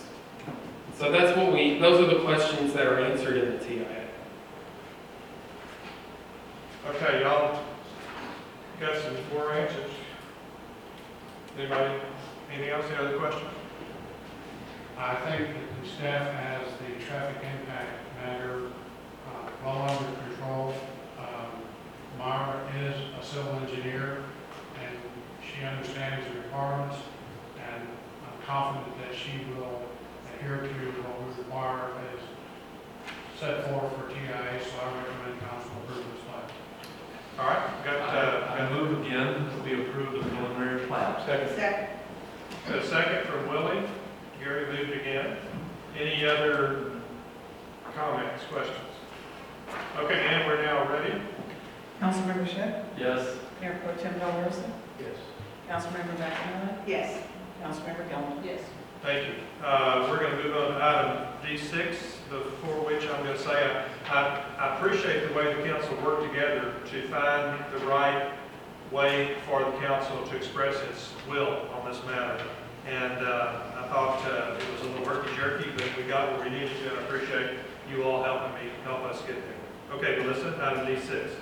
Thank you, Mayor and Council. This is same section of Phase 2 of the same subdivision, West Bastrop Village. And essentially, as the developer, Ms. Gepp, mentioned, this will be adjacent right next to the previous plat that you voted on. This is another 36 residential units. And again, Planning and Zoning Commission and staff is supportive of this preliminary plat, provided that the utility service agreements be finalized prior to you voting on a final plat. So just essentially a ditto of what we just. Absolutely, it's a different section. I'd just like to add a couple of comments. Again, I think the traffic impact based upon the previous discussion is in order. On notice what we'll be expecting, comfortable with that. I still raise my concern about the wastewater that she's proceeding at her own risk. Thirdly, I do believe it is important when the council receives a recommendation from the board that if it's not a unanimous vote, that they be advised as to why the person voted against it. But I would be concerned that you waited until the minutes were approved, because that would substantially delay over 6 weeks before, since they only meet once a month. But we will correct and make sure that whenever there's a split vote, you know why they voted against it, rather than being in the minutes, okay? That's a great solution, Mike. Because I know that this one is also a 5-to-1 vote. Was it the same person, the same reason? Do we know? Absolutely. It was consistent with the previous vote on Mr. Kindred, Commissioner Kindred voted no. And again, I think he declined to recommend approval based on the discussions that we had. Again, at the meeting, I don't remember him stating verbally, and I don't have it in the notes here, a particular reason why. I can assure you going forward, you will know. Thank you, Mike. Mayor, I would make a motion to approve this preliminary plan in phase 2 with the making sure that we direct the secretary to put not only what's stated on, well, surely on page 8, on page 90 at the bottom as far as the final plat, and as far as page 85, the same verbiage. I want that added in our minutes, so there's no discussion down the road if something happens. Regarding the children. Yes, sir. Second. And you got that? And we're all aware, we'll make sure that we approve the minutes. It reflects everything being said, I'm sure it will. There was a motion and a second. Any other discussion? I think we've had the discussion on the previous item. Ann, will you please call the roll? Mayor Pro Tem Delorosa? Yes. Councilmember Shipp? Yes. Councilmember Gilliland? Yes. Councilmember McDowell? Yes. Thank you all. Melissa, thank you for. Thank you. Mara, thank you. I'll be in touch. Expect a good development out there, so. Be good.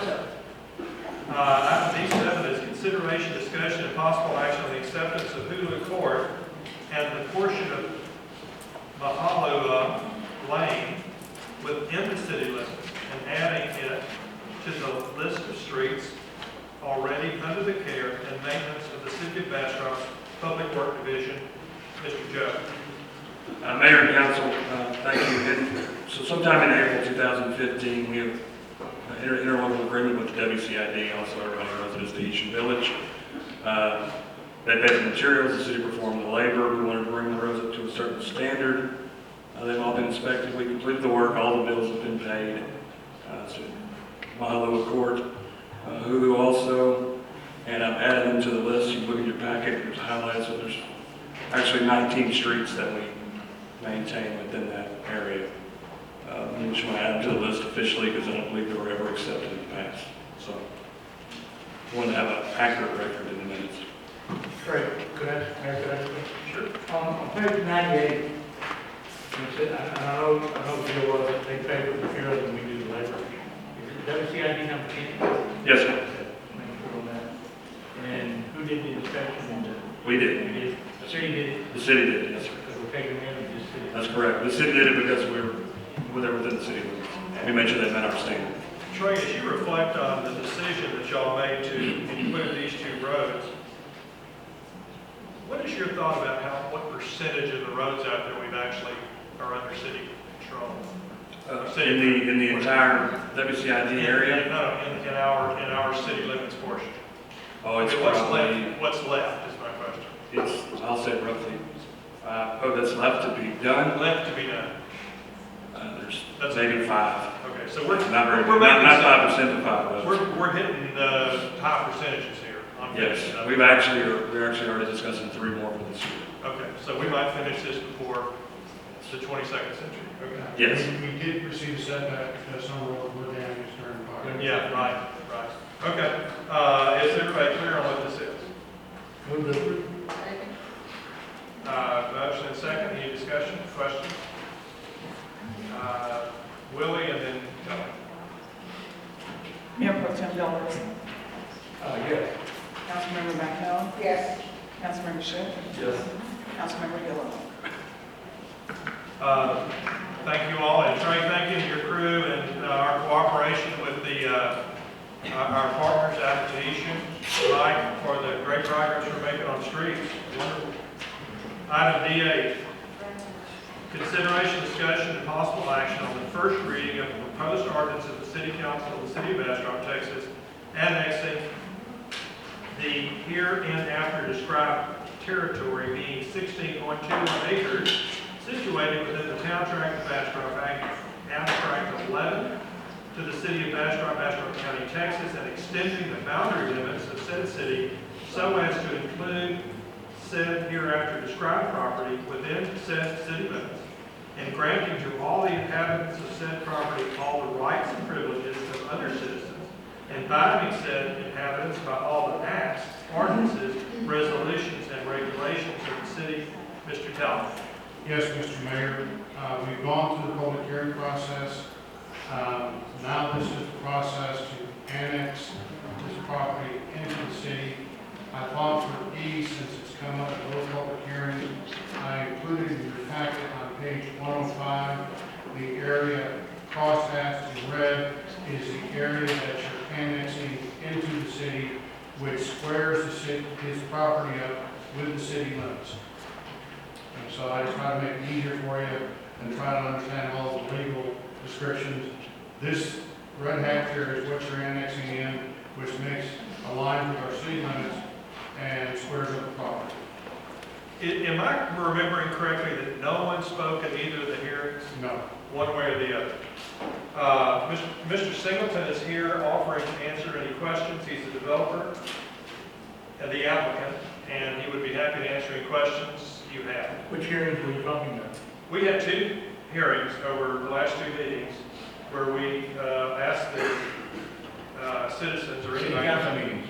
At council I meetings. thought you were talking about planning. No, hearings at council. We're required to do 2 hearings, am I right, for an annexation, and then 2 readings on the change.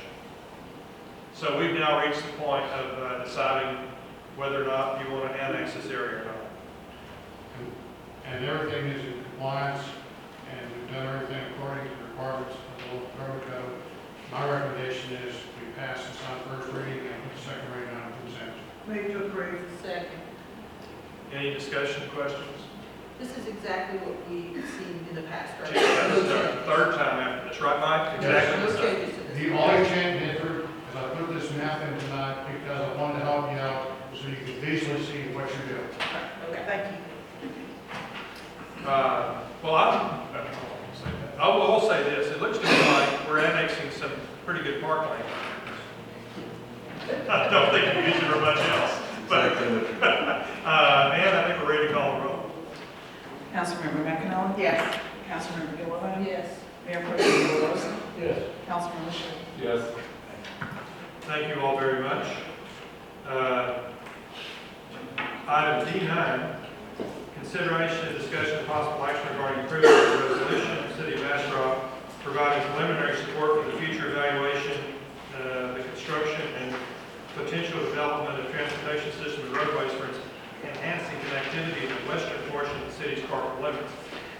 Put this on the agenda for the primary reason that we have talked about this at the Economic Development Corporation meeting, I don't know how many times, sometimes. Mayor Pro Tem asked that we put that on the discussion for our meeting next Tuesday, where we're discussing it all together. But Steve Mills and I decided that we're going with a broader-based, more general, kind of theoretical, operational, not specific-oriented agenda for that meeting. So it's here on our agenda, And so the city council can take action if it wants to. So Mike? Just that I revised the resolution, I emailed it out to you. I'm sorry I put ordinance on there instead of resolution, but I just changed some of the whereases. But the sections 1 and 2 are consistent with the original resolution. Now, if you have any questions, I think Mike can answer them. And Gary and I have heard some discussion. This is a broader than, maybe say it's broader than anything that the EDC has dealt with, much broader. I'm not sure what we're doing here. So, Mike, can you explain it in sort of layman's terms here? Well, I think that as Mr. Del Rosa and I talked, he is concerned about connectivity in the western part of our city as we continue to grow and see traffic increase. And if we can provide some alternate arterials, I think both on the north and the south, we need to begin evaluating those to see how we could improve that connectivity. Now, I realize that comprehensive plan will be making recommendations similarly, but also one of the things that the comprehensive plan will have to take into account are where both on the north and the south roads are stubbed and stopped. And clearly that would be a demarcation point from which you would want to start from. Now, how you want to meander to the west is going to be the $69 question. So what does this actually do? What are we doing with this? We're going to see what areas might make sense. We're authorizing you and our council member, who's our go-to person for roads and infrastructure, to talk think about it, talk to anybody you want to. Yeah, and I asked when our first workshop, I think our first meeting, I asked Willie to continue that process after he took that over after Bill Peterson left the council. And so I just continued that. In our 2014 CO issue, we did issue approximately more than $300,000 for right-of-way acquisition for street extensions. At the time, though the bonds do not designate a specific area, but it has to be spent for right-of-way purchase, the thinking of the council at that time, 2 years ago, was the extension of Hassler through and get it turned and headed west because of the development that's going on over there.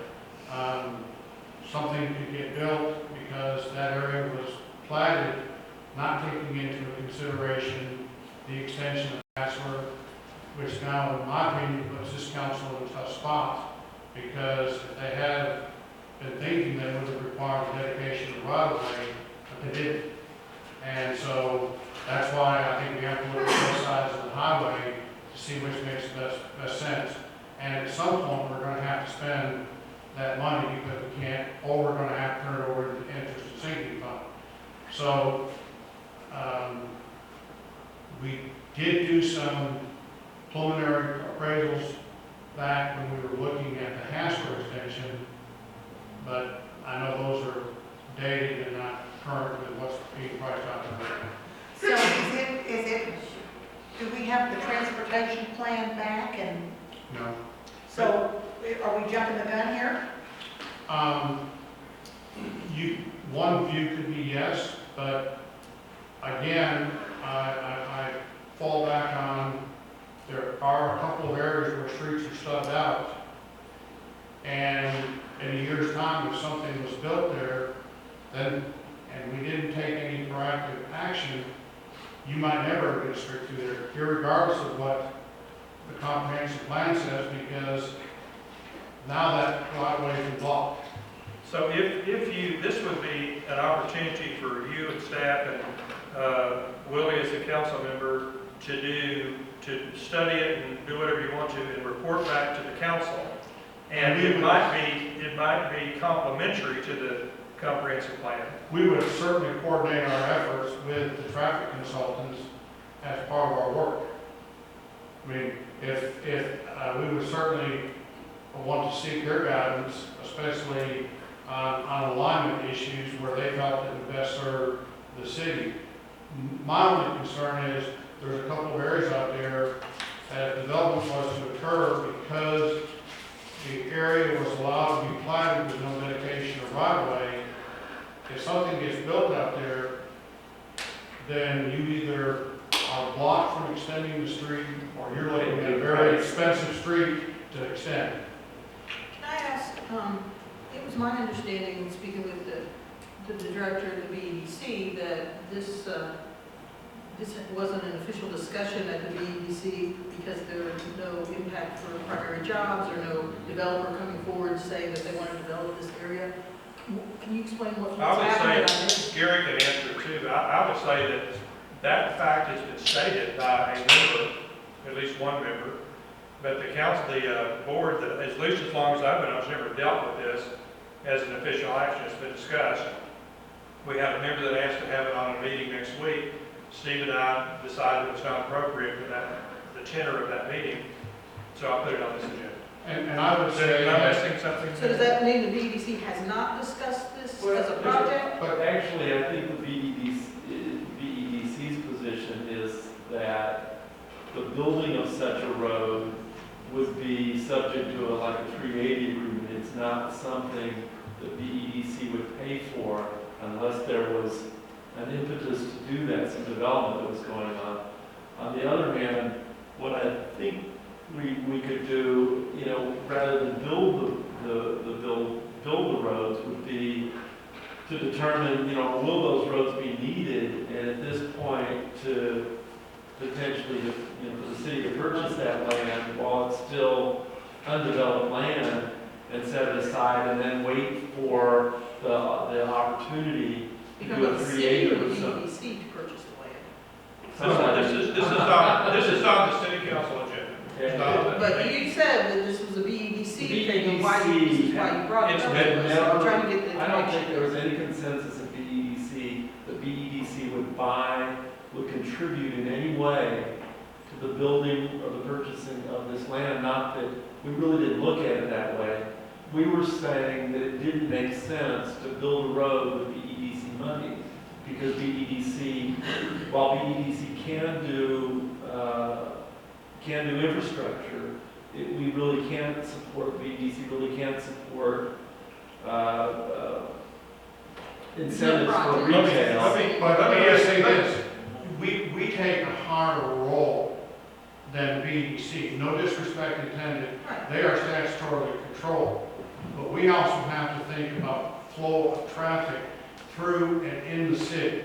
So we have, He just said that this was a BEDC discussion. Well, let me try to clarify. Let me ask Sean and Angela to comment on the history of it. I don't think we've ever had it on the agenda or taken a vote. It's been discussed. It's been discussed, but I'm saying it's been discussed, and it was going to be on the, Willie asked it to be on the agenda, and Steve and I decided that we didn't want it on that agenda because we wanted to have, we didn't want anything that specific. So I decided the best thing, to give Willie a chance to, for us to decide whether to take advantage of his perspective is to put it on this agenda. To work with Mike and do what this says. Let me ask, Sean's up here, and Gary and I are remembering correctly about what the BEDC's done about. Correct. A suggestion about a West End road. This has been discussed a couple times during the budget process and workshop very glancingly, and generally the consensus among the BEDC board members as I took the discussion was this is a right-of-way acquisition that would be on the council's prerogatory to go out and look at doing this road. And our stance would be that we would participate in the road's construction if there was a development that had new or expanded commercial enterprise related to it. From our perspective, if you came to us and made a formal request to the board today, what I would have to tell the board is legally, depending upon where it's at, what pieces of property is it crossing, and does it provide new or expanded commercial enterprise in Bastrop, Texas? And so I think, generally speaking, what y'all are saying is correct. That is the direction that I've heard from the board on any western road developments that we looked at. Us as staff, when we're working with developers and looking at this, we're going, is there an active developer working on a project that's going to have some type of 380 agreement reimbursement involved with it, that they've got an impetus to be successful with the development, fill the development up, and it's going to produce revenue for the BEC and the city through sales tax, or the city state's additional property tax from capital investment.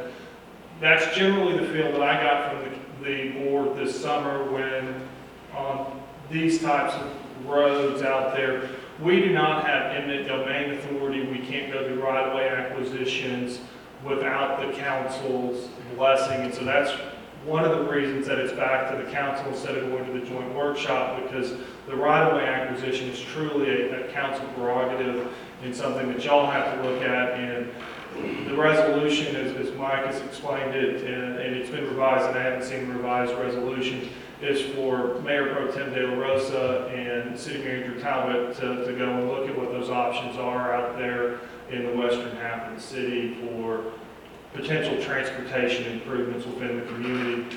As we discussed this week when we were meeting about the job fair this spring, there's several roads out there in the western part of the city that have merit, and through this process and that of the transportation plan, those are going to be fleshed out for the community to look at, for the council to look at it, and what is in the ultimate best interest and moving forward over the course of the next 12, 24, 5 years, 10 years in developing the western part of the city.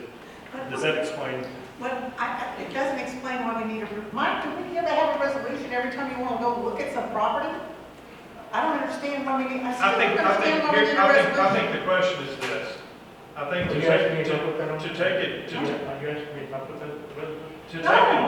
advantage of Willie's experience over 20 some odd years of dealing with this stuff, and the fact that he looks as carefully at the infrastructure as anybody anymore, I think, because, you know, it's his nature, and that's one reason Terry and I have asked him to do that, is that we need to name him to do that, because the council has been pretty clear lately that you don't want anybody but Mike dealing with anything unless we name that person and appoint them. I mean, there was a motion that Kelly made the other day that excluded everybody except the city manager. I took that to mean we don't want the mayor going out there talking to him.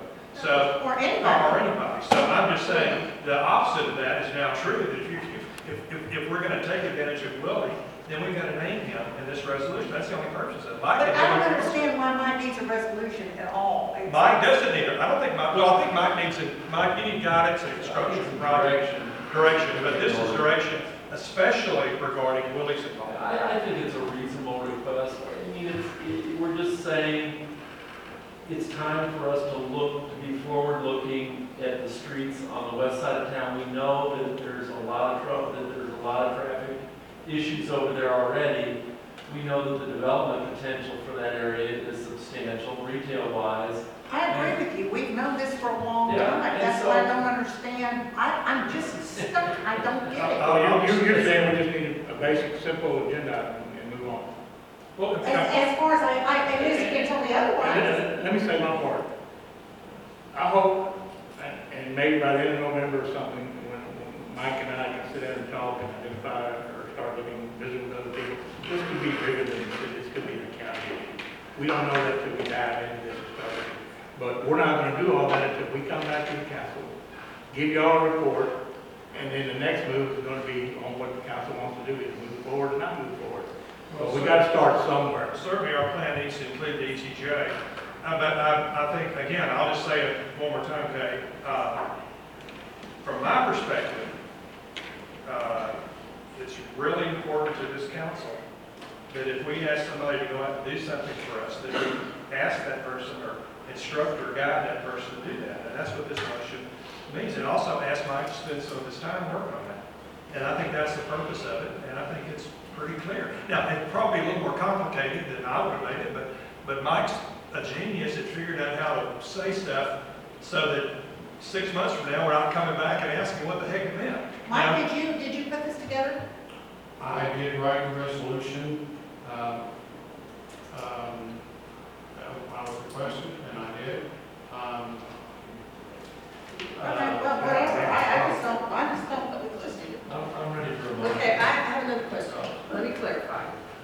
So what we are doing here is authorizing Mike and Willie to explore options for obtaining the right-of-way for that road extension, period. That's all No, we're no, doing. no, it could be anything. It's not nowhere near that limited. I don't know if the right-of-way is right-of-way might be part of it. I would say areas. Question is, what do you, About- that we've got one road that connects from the Atlantic Ocean back this, we got one road that connects we got Highway 71, period. If that gets shut down, or if it gets so clogged we can hardly use it, what are we gonna do on either side of it? And which side should we go, and what should we do, and how should we do about these roads that are stopped? And there's a whole bunch of questions. I don't know that right-of-way is necessarily part of it, maybe it is. But I would like, my idea, or my understanding of the motion is they're gonna go out and try to figure something out. What does that include, though? I mean, are you talking about purchasing big tracts of land, or are you just talking about acquiring? If they come back and say, let's spend $10 million on something, then the council can say yes or no. But all they're gonna do is come back and, they would do. Well, the part that I'm concerned about is this specifically says negotiations, acquisition, and potential construction of the city of Bastrop roadway. So I want to know what that entails. So- Does it entail $10 million worth of land, or does it entail a right-of-way to extend a road? Why would that be in the motion, Mike? Because, one, you need to know what the right-of-way is gonna cost. You're gonna need to know what the cost of construction of the street is gonna take.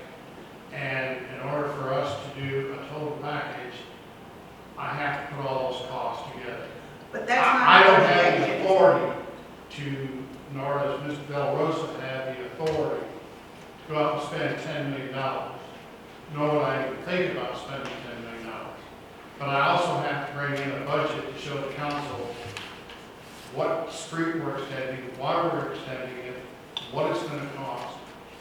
And all I'm saying is, the reason I think that it merits looking at, because previous councils have a lot of property planted out there, not taking into account existing streets.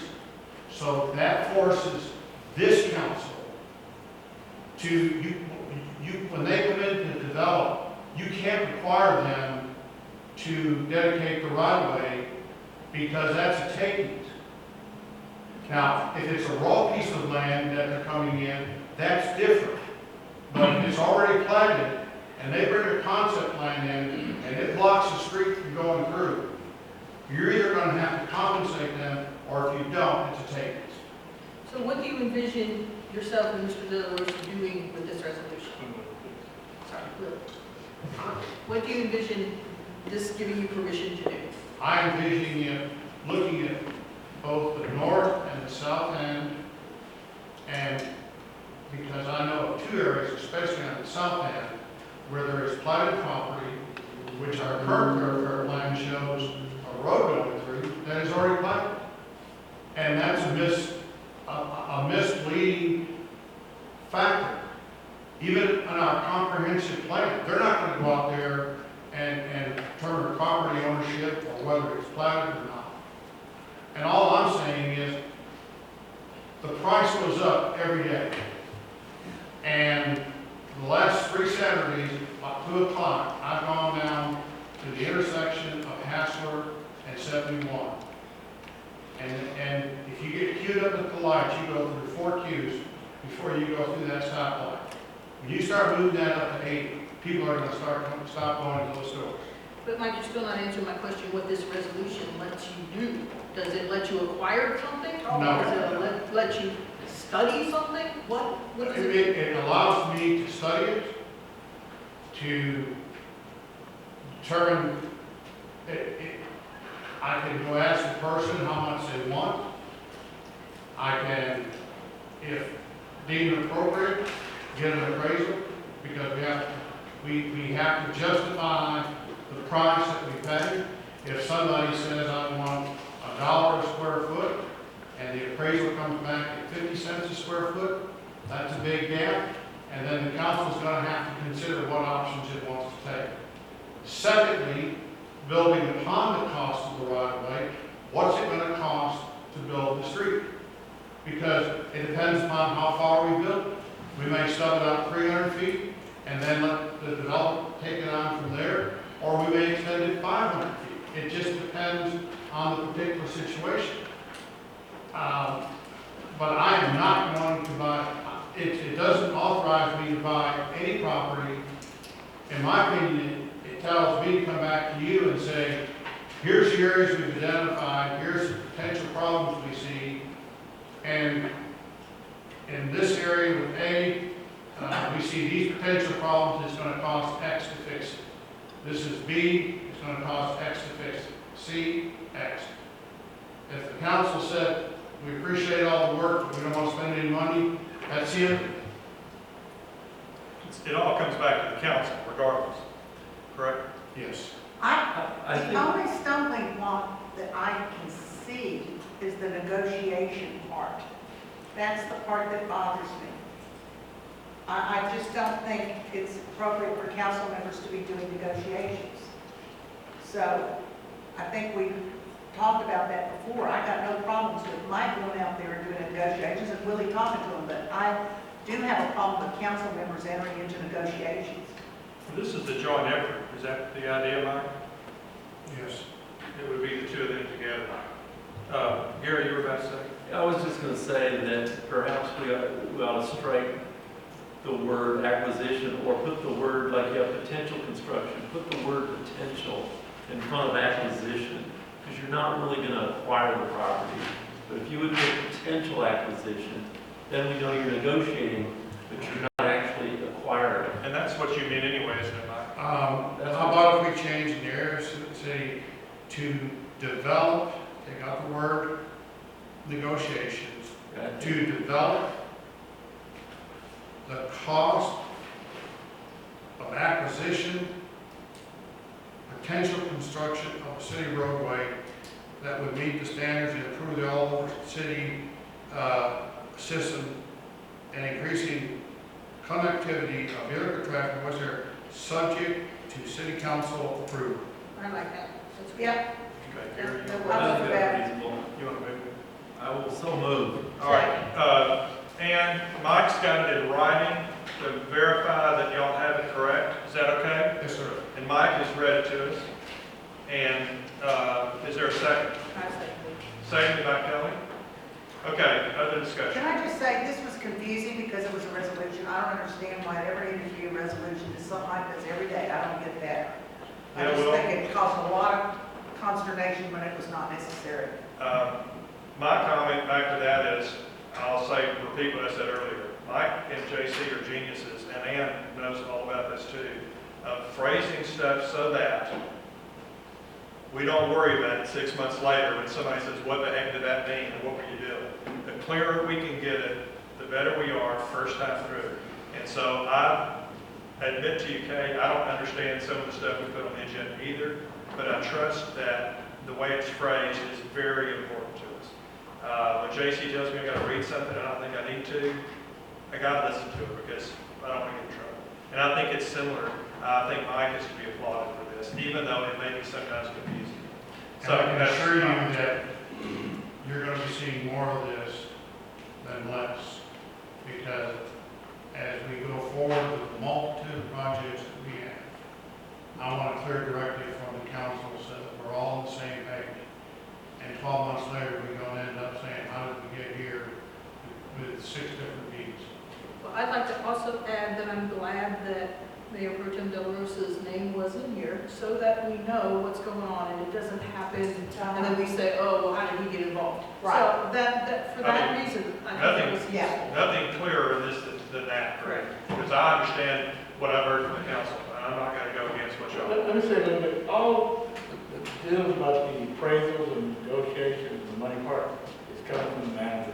My assistance is him, we're gonna go out and identify options in different areas, and my deal is, if somebody wants to do it, jump on this.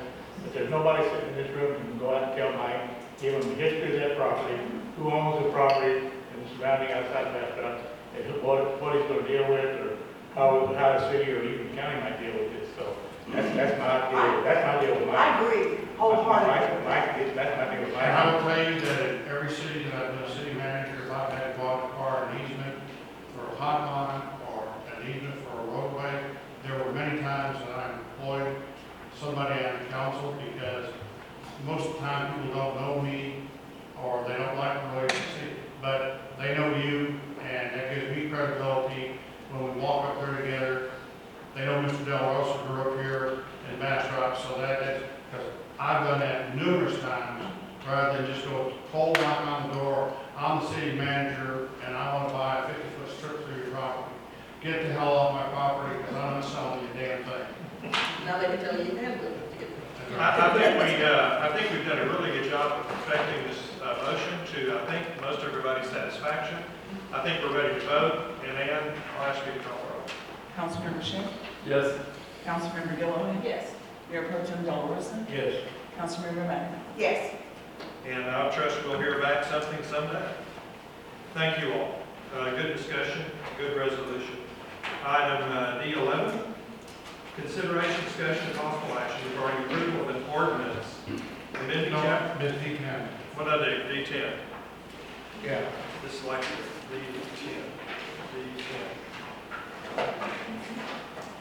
D10, we're now at item D10. Consideration, discussion, and possible action on the award of contract to East Valley Golf Limited, doing business as revegetation services to complete the Gills Branch fuel reduction hazardous fuel mitigation project for the amount of $208,876.50.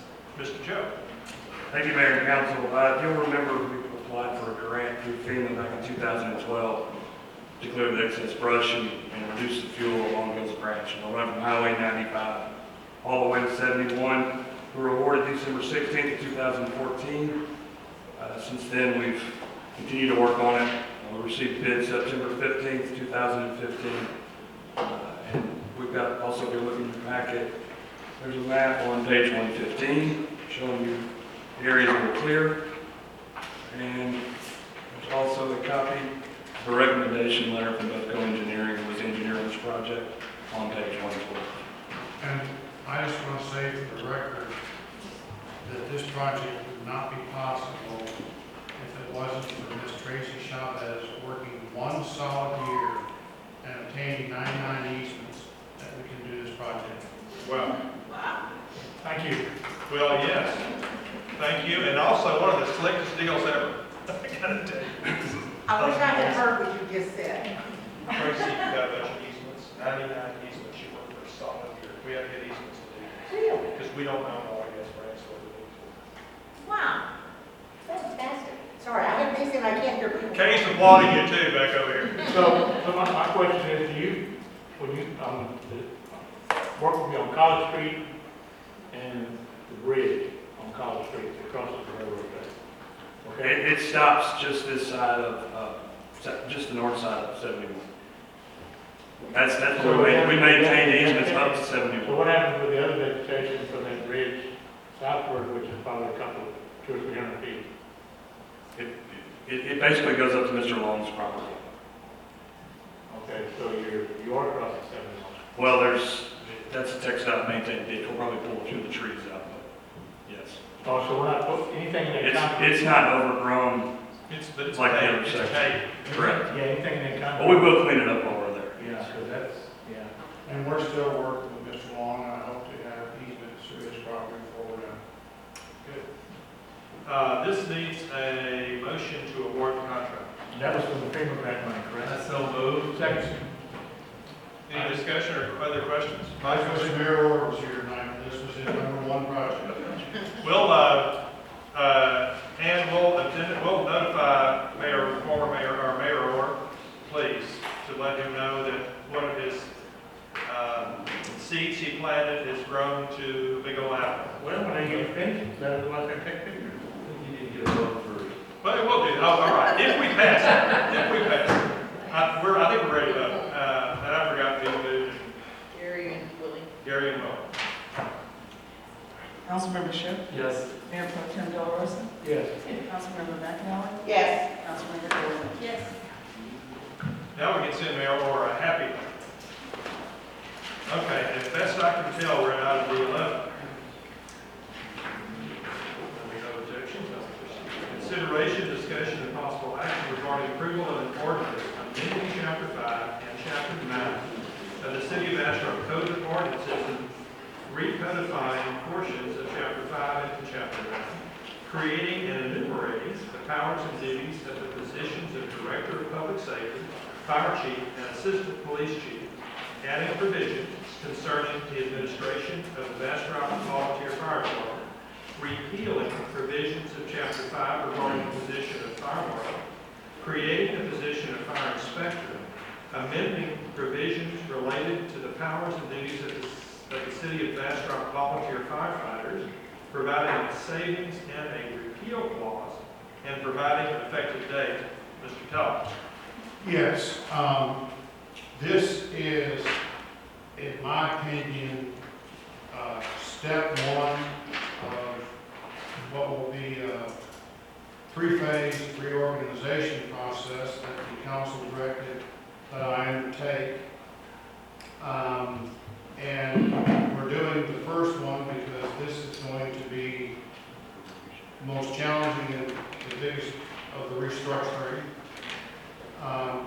As stated in the caption, we are creating the position of Director of Public Safety, and Chief Adcock will be elevated up to the Director of Public Safety. But the ordinance does make it clear that he is still in charge of the police department. It clarifies the assistant chief's position, and thirdly, for the first time in the history of our community, we're creating a position of fire chief. We're also creating a department, fire department, under the city's jurisdiction, and the volunteers will no longer go through their nonprofit and then into the volunteers. They will go through the fire chief to become a member of the fire department.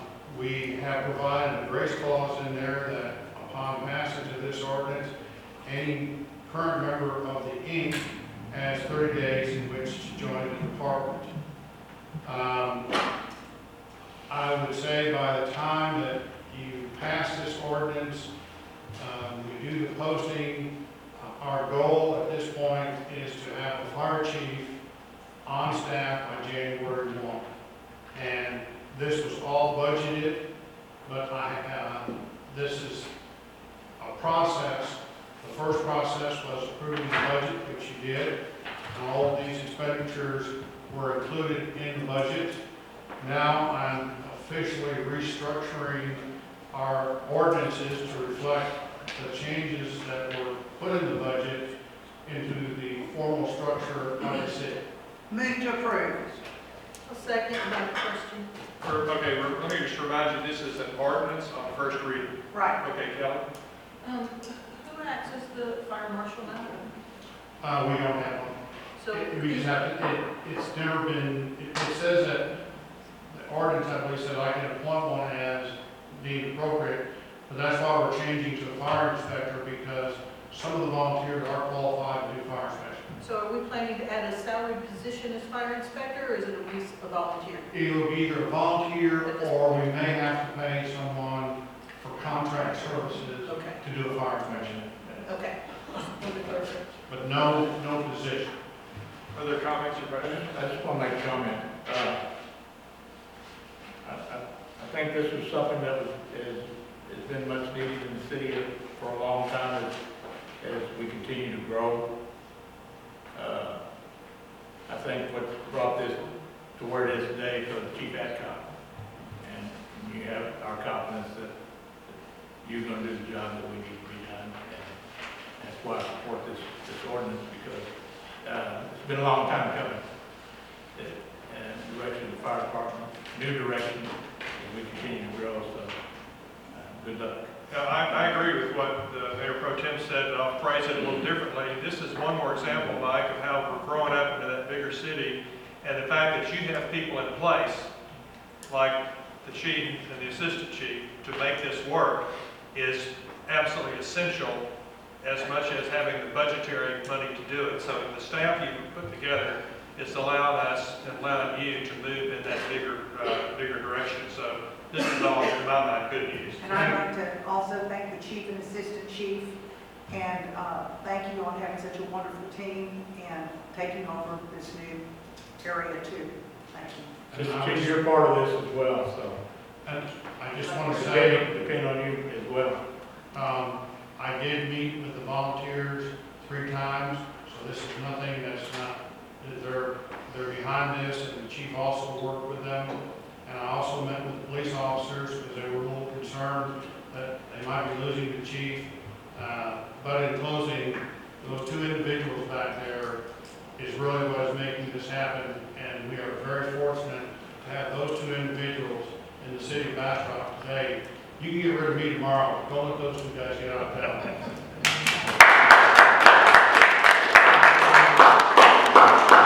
Well, there was a motion and a second, and I think we've said about all the nice things we can say, so I guess we'll call the roll.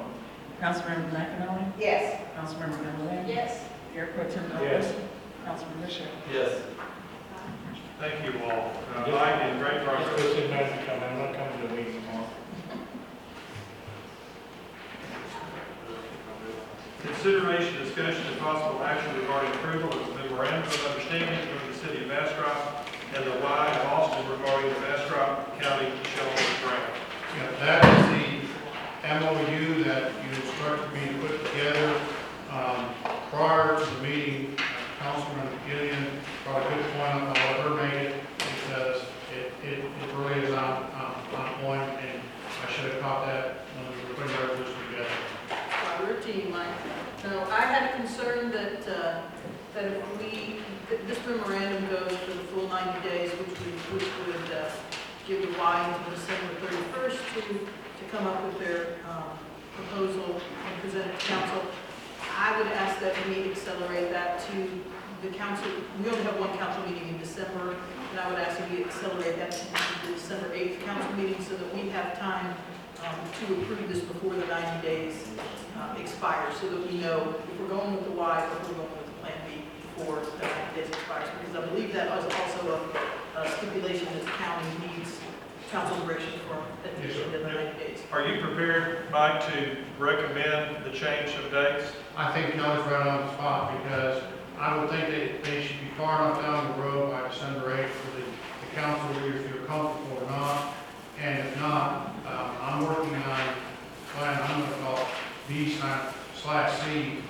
and if we can't bring this together by that time frame, I'm going to be shooting out of the box as quick as I can to finish up, because I'm confident at this point that we can build a facility for less than what you've been quoted, and give the council the option where you want to put the building on Plan B. So I think we want to make sure we know what we're doing. Kelly, page 2 of this, or 136, would become, where would we make those changes? I will insert those, but I will put some verbiage in there to the effect that their plan must be to, let's see. Instead of 90 days from the Effective date. what we'll say is at the council meeting of December 8th. So any place it refers to the 90 days referring to the Y, Right. It's going to it be will say December 8th. Right. 90 days for us remains 90 days for us. Right. So we won't have another meeting though, unless we No, no, call a no. special one. Understand. So we should also ask Mike to be prepared I believe for the Plan B, just in case we need to vote on that as well. Plan B is moving along as we speak. Can I ask a question? So Kelly, is somebody making a motion? I want to make sure we've got this clear. So Kelly's making the motion And I'm seconding. with that stipulation, and we're all clear about that. Okay, well, Everybody keeps talking about a 90-day. Is it retroactive back to the last meeting or?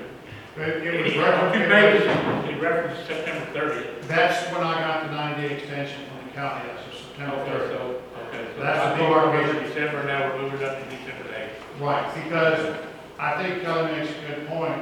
We gotta know for sure if by December 8th, we're gonna go over the line. If not, then you got to turn me loose on Plan B. And again, you're right, I've gotta have Plan B here that night, so that if things don't go with the Y, then you can direct me forward to Plan B. I'll do that under one stipulation. Say the first week of December, they're closed, but they don't really know, and we have that meeting, and we say, well, they don't have it in front of us on December the 8th, but probably in 2 weeks they could.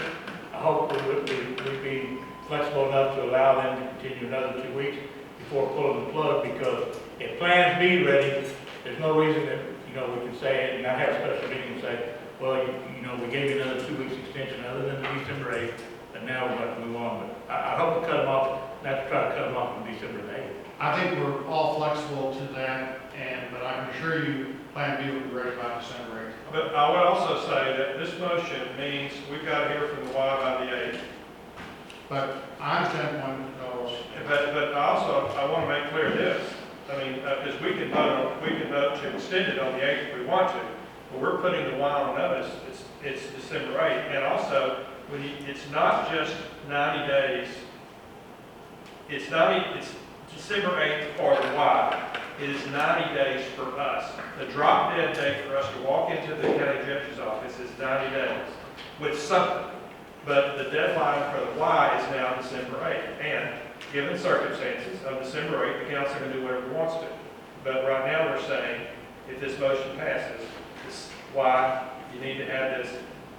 And if they bring it in at 6 o'clock on the 8th, that's a problem. Maybe I'll make it the 7th, but the 8th is the motion. The 8th is the meeting, so they should be able to tell us what they're going to do on the 8th at the meeting. But the mayor makes a very, very valid point that maybe I haven't made clear.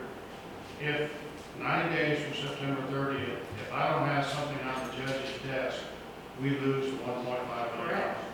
So maybe it needs to be, so that it's in the packet for the 8th meeting, so we have to accelerate it even further back to the Thursday before, maybe, when you need it. Well, yeah, that's how can Mike report it if he... Right. So Mike maybe will that's be the go for the back. communication. Sure. I'm meeting with them this week. Okay, well, I think, your motion's the 8th. If you want to change it, you can change it if it's the 8th until somebody says something different. I think we make it work. We have Carlos Soriano wants to speak. On the Y? Me as well. You're certainly welcome to speak on anything you want to if you sign up, and I appreciate your signing up. You have the floor. Well, thank you, Mayor, Council, City Manager. On the subject of the Y and the building and certainly the future of this organization being here in Bastrop, appreciate the work that y'all are doing with that. I also appreciate the work that the city has done with the Y to bring recreation to Bastrop. As we consider this building, I just want to bring to your attention the desperate need that we have for recreation for kids in Bastrop. The Y needs to be a big part of this equation, as it has been. When they build a new building, we would like for them to even become a bigger role, have a bigger role for the kids. Today, we do not have a gymnasium in this city where kids can go and play open ball. I think that the city of our size needs that type of facility. We're growing. We certainly need to have a planned recreation system for our city. As you consider these different components, please keep that in mind, that our kids are in desperate need of open play. Thank you. Thank you, Mr. Larimore. Any other comments or questions on our motion? I think everybody is clear on it. And thinking that, I will ask the city secretary to call the roll. Councilmember Delavin? Yes. Councilmember McEnroe? Yes. Mayor Pro Tem Delrissa? Really? Mayor Pro Tem Delrissa? Yes, Councilmember Shea? Yes, I'm dreaming. Mike, do we have, do you have any instructions for me about executive session? I want to use fast. Let's see, Mr. Schiff, you're paying attention. I got some new. He's got something on. While I'm waiting for a second to this motion, I'll call on while I'm waiting for a second to this motion, I'll call on the chief. Yes. I'm waiting on a second until after you speak. Okay, presently, it's burned, the fire's burned 250 acres. It's at about 30% containment.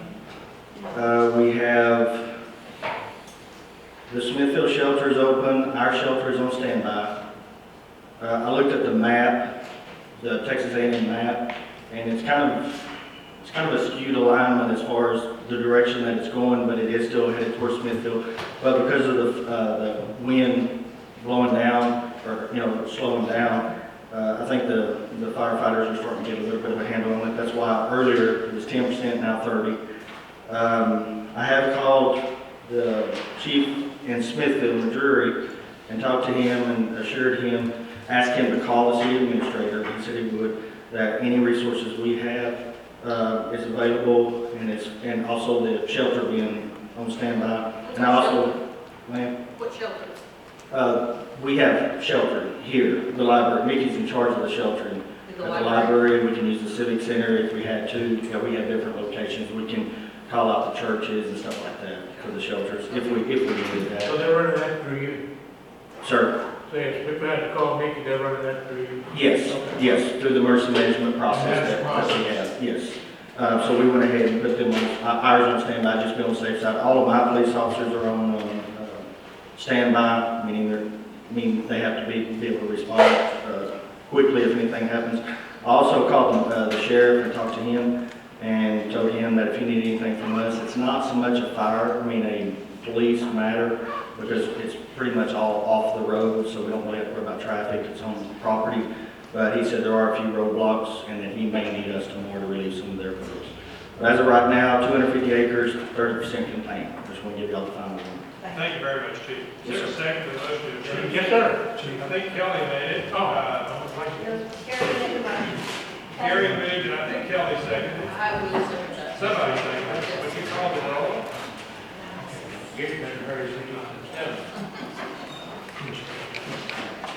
Councilmember Shea? Yes. Councilmember Gillum? Yes. Mayor Pro Tem Delrissa? Councilmember McEnroe? We're unanimous and we are adjourned.